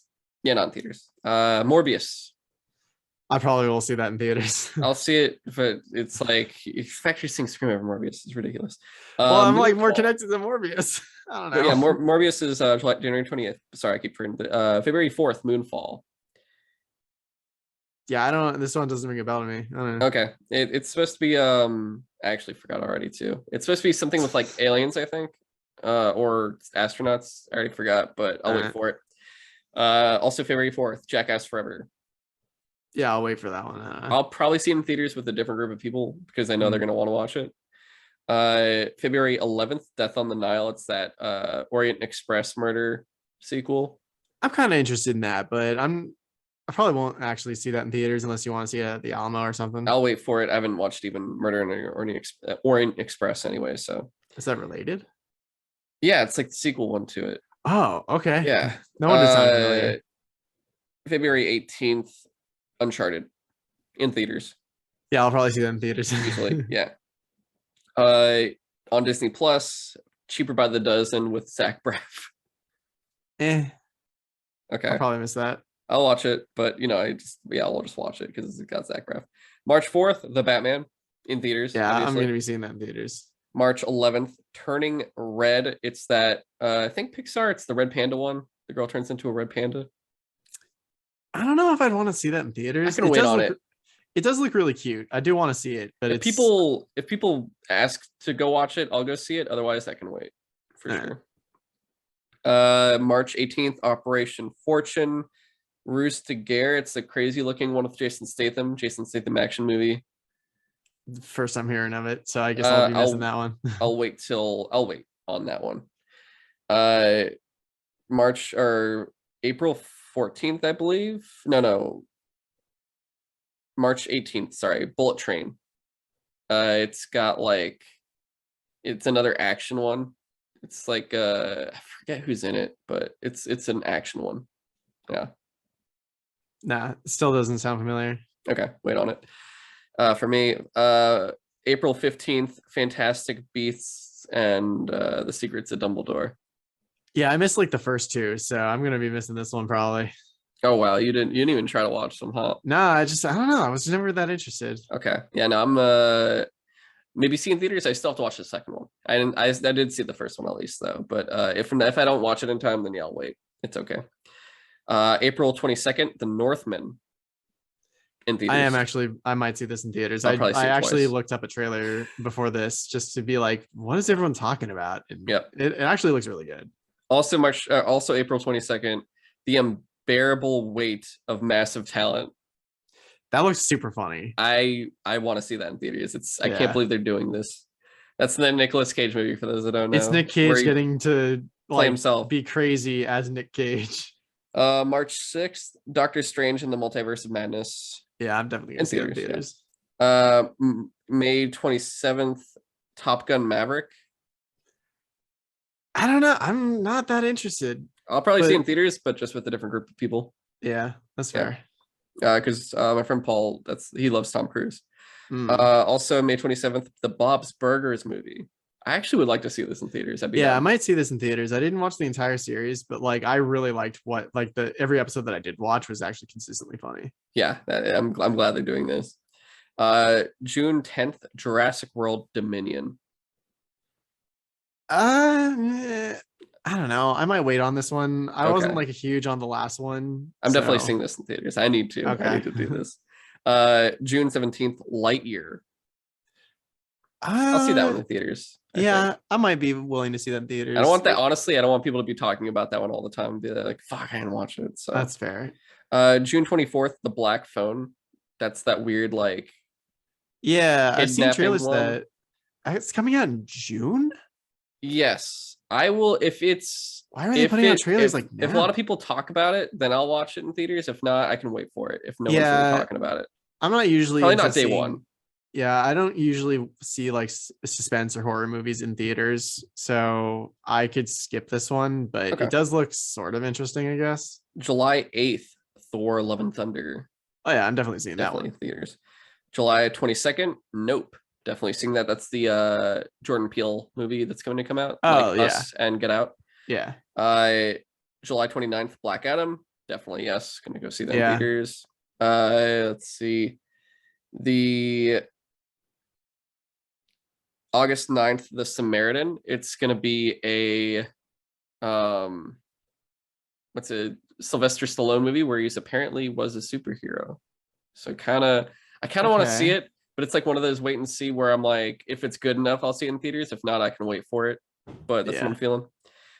September 9th, Salem's Lot, like the Stephen King book, like the Stephen King book, with the vampires. So I kind of want to see that in theaters. Yeah, that but could I be also good. can I don't know. wait on it maybe. September 30th, Mission Impossible 7. Another thing with a group of friends. Loves Tom Cruise. I'll just probably go watch it. I like the last few. I've really been enjoying Mission Impossible, so I'm down to watch. Maybe it's just because I haven't been into the entire series, but like I watched the last one in theaters and was just like, this is too much for me. Of course. Sometime in October it's coming out, but Hocus Pocus 2 on Disney Plus. Watching that night one, whenever the fuck I'm so watching that. October 7th, Spider-Man Across the Spider-Verse. Yeah, absolutely excited for that. Seeing that in theaters.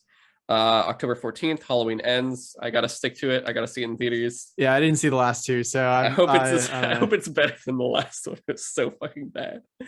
November on Disney Plus will be Pinocchio, that fucking Tom Hanks one where he's gonna play Geppetto. Oh, I forgot about that. Yeah, it's live action. I don't know how I feel about it, but I don't think I'm watching that the first day. I'll eventually Yeah, see I it, could you wait on know. that. I love Tom Hanks, but I don't know. November 4th, The Flash. Seeing that in theaters, of course. The anticipation is killing We'll me. see if that comes out this year. November 11th, Black Panther Wakanda Forever, literally a week after The Flash.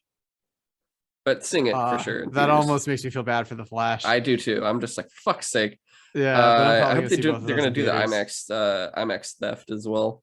Yeah. November 23rd, Creed 3. I do want to see that in theaters. I love Creed. I I enjoy Creed I movies. want to say yeah to that too. I never got around to seeing Creed 2. I loved the first Creed, but I You just love the like first Creed, never watched Creed 2. it was like I as soon as it came to Hulu, I put it on my list and watched, and I was like, I'll pick a time to like just sit down and watch this movie and I'll like pick a year just to focus on watch it. this. It'll be And that's the great. thing is just like it never, for whatever reason, it just never came It's around on the to. calendar for Yeah. 2024. Uh December 16th, Avatar 2. I will probably see this multiple times in theater. I'm telling you right now, Really? easily. Yeah, I can't wait for this movie. I'm so I mean, excited. I'll probably see it at least once. You always seem like you're shocked by the fact that I always say I'm excited for this when I've said it so many fucking times. I keep forgetting because like you're the only person that seems to actually be excited for like Avatar, like more Avatar. December 16th is me. I'm doing a double feature because same day, Aquaman and the Lost Kingdom. Yeah. Double watery feature, double wet. You're gonna get double wet, dude. Are you Yeah. ready to This get wet? Aquaman was actually on my top 5 for like most anticipated for the year.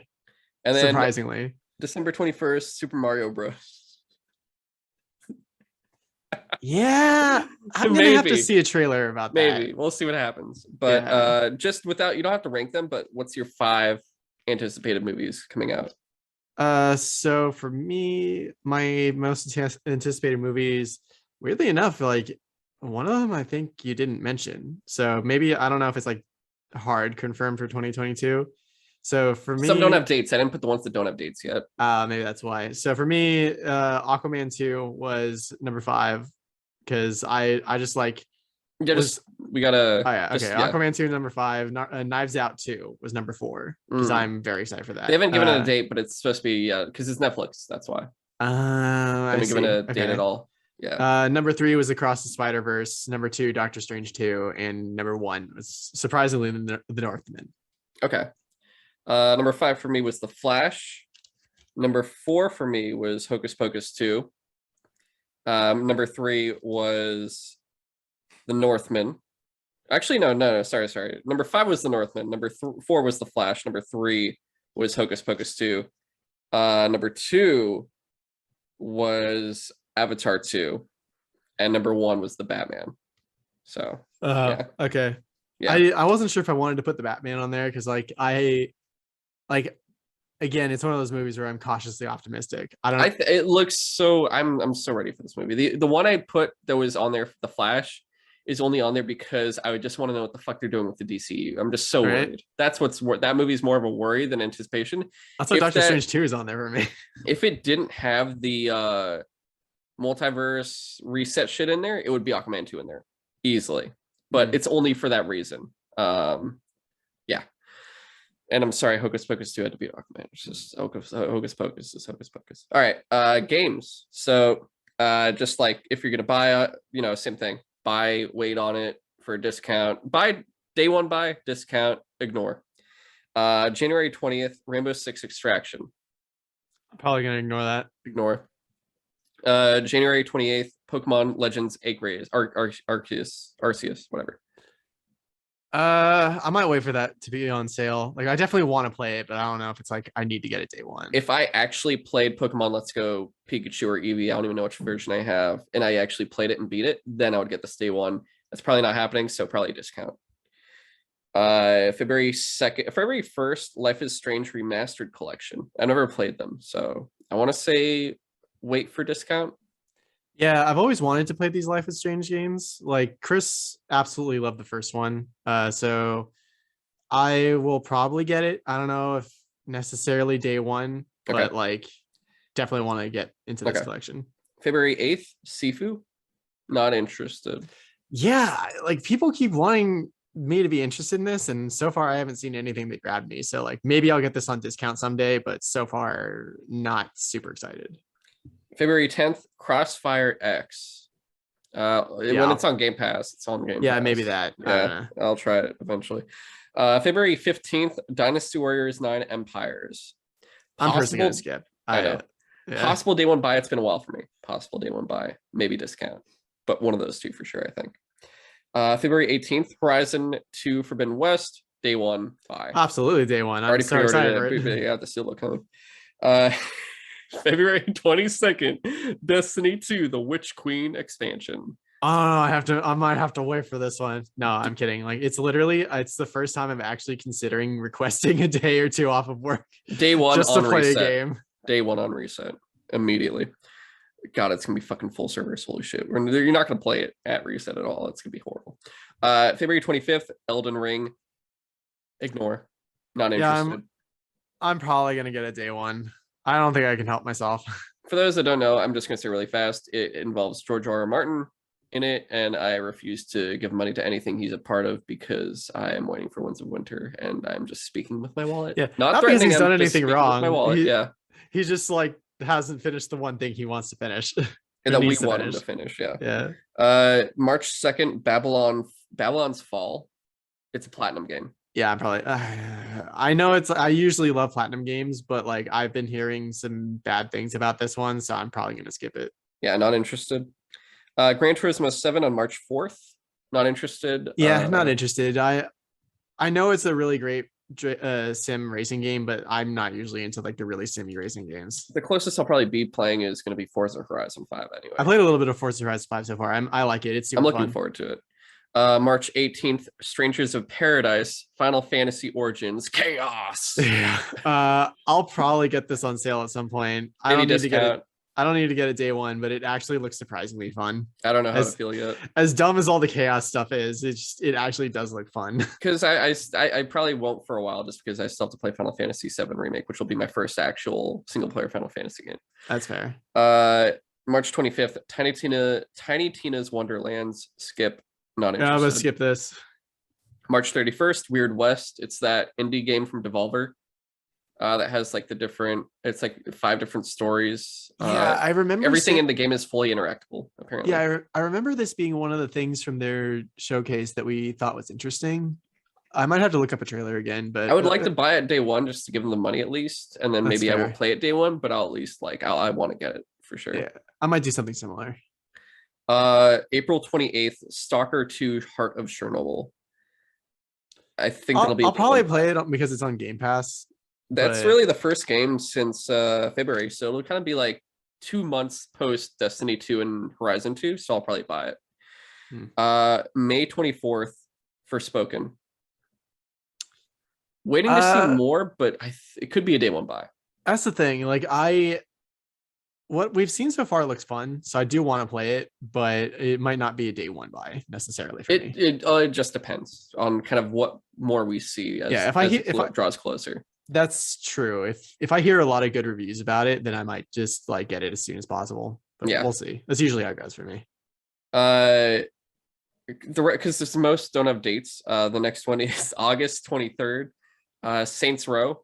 Not interested personally. Yeah, I'm not that interested. Like I liked a few of the games in the series. I kind of dropped off after the third one, and I don't know. I'm just not super sold on there needing to be a reboot of the series. November 11th, Starfield. I want to say day one. I'm gonna do day one. I don't want to buy it on Game Pass because I want the mods. Unless they have the mods by then on Game Pass, so that's fair. I'll buy it on PC. It'll depend if I have a gaming PC by then. And I'm gonna get angry at Todd after and be like, "You motherfucker!" Yeah, what that's have you the done other thing. time? I think that's maybe one of the reasons why I'm like apprehensive to get it day one, because it's like, but what if there are problems? There's always problems. It's gonna create memes. That's what's gonna happen. All right. The rest of these games are in alphabetical order, and they just don't have a date. They're coming in 2022. Advance Wars 1+2 Reboot Camp. Skip for me, not interested, but I know you. I'll probably get it. I played one of the Advance Wars games at some point and thought it was super fun. So it'd be cool to play a reboot of the first two, or a remake of the first two. Avatar: Frontiers of Pandora, day one buy. Yeah, I might need to see more, but I'm excited. I'm at least interested. Yeah. Aztec Forgotten Gods. This is like an Aztec mini game. It's indie game. I said mini game, indie game. That's gonna be a purchase for me. I just probably on day one actually, because I'm really interested in what this is gonna be. Bayonetta 3. Not interested. I'm super excited. Company of Heroes 3. Probably wait for a discount, but looking forward to it. I might RTS. World War II RTS then yeah, I'll definitely skip that. Yeah. I'm not into RTSs generally. Cyberpunk 2077, PS5, Xbox Series X.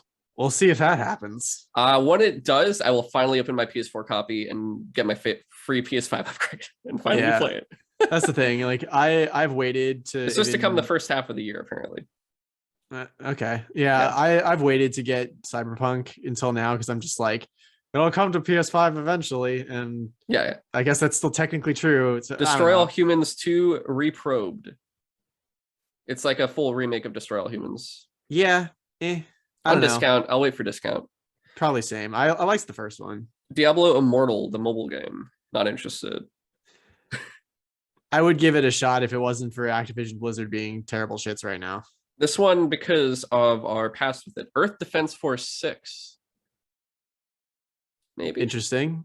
Right? Yeah. I don't know. Keep an eye on it, right? Maybe keep an eye on it. Those games are like not super smart, but they're very fun. Evil Dead the game. I'm actually interested in this. I don't know if it's a day one buy, but like it's like I'll wait for reviews. Same. But this is a review later, yeah. Ghostwire Tokyo. I'll wait for reviews. I potentially will if the reviews are good, day one buy. If not, then I probably won't get it at all. Honestly. Probably same. God of War Ragnarok, day one buy. Oh, absolutely. God of War Ragnarok, day one buy. Gotham Knights, day one buy. I'll wait for the reviews. GTA 5, PS5 / Xbox Series X. Not interested. Sadly, I'll probably buy it day one. You sick bastard. Hogwarts I know, Legacy. I'm part of the problem. Hogwarts Legacy, day one buy. Yeah. Yeah, if it comes out, I'll probably buy it day one. Lego Star Wars, Skywalker Saga. I'm gonna skip personally. I just don't play Lego games. They're fun games, but I don't. Marvel's Midnight Suns. Potentially a day one buy, depending on reviews, or probably won't buy it all because I like XCOM. That's the same for me. Metal Hellsinger. That's the indie game that's like when you're it's like Doom with the rock music. Yeah, I might get that on discount sometime. Same. I don't know. Multiverses, that new WB fighting game. Yeah, definitely not a day one buy. But I might just I'll probably ignore it, but only if pressured by friends. Only if pressured by friends. Yeah, same. Prince of Persia: Sands of Time remake. Day one buy, depending on reviews. If they do a good job. I absolutely love the original, so I want to get this when it comes out, but I was really disappointed by what they showed last time, so we'll see. Redfall Game Pass. That's that. Yeah, probably. Game. I want to say day one buy just because I thought it looked super cool, but just Game Pass. I'm not gonna buy it. Scorn Game Pass, when it actually comes out. I want to say day one buy because this is literally one of the games that I bought my Xbox to play, and every once in a while I'm like, wait, where the fuck is Scorn? Where I wanted to play that. Yeah. Second Extinction Game Pass. That's that one with the Raptors. Yeah, I might miss this one, but we'll see. If it's cool multiplayer with, I mean, again, it is coming to Game Pass, so if I hear people are having fun with it, I might give it a shot. But it's not something I'm looking to buy. If this actually comes out, Skull and Bones. Oh right. If it comes out, wait on reviews. Yeah. Maybe a day two buy if reviews are good. I don't know. Suicide Squad Kills the Justice League, day one buy. Yeah, I want to say that too.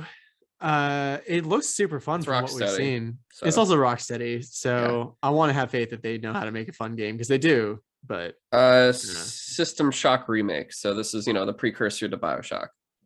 Yeah. Interesting. I might get it on discount someday. Same. I hear good things about the original. I just it's not a necessary buy for me. I'm like behind on a lot of the remake remasters, so it's also discount for me. The Callisto Protocol, day one buy. This very excited for that. Yeah, probably day one. I'm so fucking pumped for this. Legend of Zelda: Breath of the Wild sequel. What a fantastic title! That was on my honorable mentions for most excited for, just because I was like, we'll live and see if it comes out in 2022. Discount. I'll wait for discount. I'll probably get it day one. I still haven't bought Breath of the Wild 1. Like so. as soon as Breath of the Wild 2 is out, I'm absolutely getting it. Lord of the Rings Gollum. Not interested. I'm probably gonna ignore the shit out of this. Yeah, I don't want this. I never. Who thought this was a good idea? Right? The Witcher 3 on PS5 and Series X. I'll probably buy it day one. I'd be down for this again. Yeah. I've wanted to replay The Witcher 3 I think anyway. it's a free upgrade. I think so too. But like I've been waiting for that like PS5 upgrade to come out. So. We'll wait. I want to read the books first and then play the first 2 games just so I get the full actual timeline. So then I can get the satisfaction from 3. Because I played 3 without anything at all. But all right, that's all of it. Would you just name you could do order, I guess, your 5 anticipated games? My top 5 most anticipated games for the year, and I guess number 5, I'm not 100% sure if it even is coming out this year. The list I saw for 2022 did have it. It just wasn't like a set time. Yeah. Senua's Saga, because Senua's Sacrifice quickly became one of my favorite games of all time. So I'm absolutely excited to see the next like chapter in that story. Number 4 you're gonna hate is Elden Ring, because I know you want George R.R. Martin to just work on that book and finish that first, but like I can't help myself. I like a good Souls game, especially if it's like actually from Software. Yeah. And Elden Ring just looks phenomenal, like so far from what we've seen. Number 3, I'm actually surprised, and it was hard for me. I wasn't sure if I wanted to put on there because I technically have already played most of this game, Destiny 2 Witch Queen. Because it's like just an expansion, but at the same time, I'm so excited for it. I'm excited. I kept it off. I was like, I'm not gonna put it on here. Yeah. Number 2, Horizon Forbidden West. I am absolutely psyched for this game, and I cannot believe it's coming so soon. And number 1, surprise, God of War Ragnarok. Yep. It's like I have been a fan of the entire series, even back when it was on PlayStation 2, and like the God of War 2018 was such an interesting like evolution for the series, just narratively, like gameplay wise, character wise. It's just top to bottom, it's so good. So like chapter 2, you could knock me into a coma right now, wake me up for that game, and I'd be like, if you could safely do that now, please. I think we have only 2 of the same, but my number 5, Horizon 2 Forbidden West. Okay. Number 4, Avatar Frontiers of Pandora. Okay. I've faith because I like Division. I do like Division. Number 3, the Callisto Protocol. Number 2, God of War Ragnarok. And then number 1, I want this so fucking badly. Hogwarts Legacy is my number 1 most anticipated game. Yeah, I fucking want to go to Hogwarts, bro. I just want to play as a student and go to school. I think it's that like a lot of those games, like I'm not confident are coming out in 2022. So because like especially Hogwarts, it was supposed to come out in 2021. I know, but we haven't even seen like a trailer or anything. So until I start seeing like physical, like I think it's gonna make promotional stuff. I hope so. Yeah, I don't know. Yeah, we'll see. That's why I was like, when you put Hellblade, I was like, Hellblade's not even come out this year. Yeah, I don't know. It's maybe like if someone was like, yeah, the Dead Space remake, I'm like, that's also not coming out this year either for sure. That's like 2023 fall, probably. I don't know. I don't know what list I saw that Senua's Saga was on. I mean, part of it, like they just had like a 6-minute gameplay trailer at the Game Awards, so I guess that's why I'm like, I could see that could maybe come out this year, but also like literally a month before that, they were like, we don't have much to show you. But all right, that is everything, guys. And sorry, we went pretty fucking long. All right, YouTube people, we're not usually like this long, but there's a lot of explanation. We try to keep it to an hour, to an hour and a half. Yeah, and it's over 2 now, but it's not the worst. We've had worse. Trust me. We've had 4 hours once. That was crazy. That was like 100 episodes ago, probably. Literally at this point. No, it's like episode 50, I want to say. I don't know. It doesn't matter. But that has been Sutro Sidetalk. And we don't usually do these types of episodes, maybe just like once a year, really. This will be the start of like probably what we'll do every year. But if you want to contact us at all, now that we have the YouTube people too, we have an email, of course, Sutro Sidetalk, which is the title, at gmail.com. You can send us any feedback, comments, especially with all this now, please comment in the YouTube video as well, just to give us any feedback you have, positive, negative, anything you think could be done better potentially. But just keep in mind right now, this is just our current budget of what we can do in terms of like tech wise and whatnot. So we don't really have anything else that's going to happen for that for a bit. Otherwise, you can actually send us any questions you have. Same email address, sutrosidetalk@gmail.com. Send us questions. We'll read them on the show, especially if it pertains to an episode we're going to do or something that came out recently that we're going to talk about probably. Otherwise, you can follow the show on Instagram, Twitter, and TikTok at Sutro Sidetalk. TikTok will now be probably more consistent because I'm going to take like 1-minute clips from this show and other upcoming episodes from YouTube and put them on there, along with some other things I'll try to put out when I can. But we'll try to keep those going. This will probably be in place of audiograms for the most part. I don't know if we'll do audiograms anymore now that we have the video segments instead. But we'll be doing that, and you can follow those. And then, of course, please subscribe on whatever platform you're listening to. If it's Apple Podcasts specifically, please give us a 5-star review. That would really help us. If it's now YouTube, give us a like. Put a notification on click on that notification bell. That way, whenever new episodes are coming up. I think that's how that works. I've heard other people say that. So, not used to it yet. But yeah, we'll be back later on this month. We'll have talk on Ghostbusters, Afterlife, The Matrix Resurrections, The Witcher season 2, and the Nightmare of the Wolf show, or animated film, I think, plus a lot more. We'll see what other games we want to talk about, but we got a lot going on this month, and we'll have it all coming out soon. But until next week, we'll catch you guys later. So long. Thanks for listening.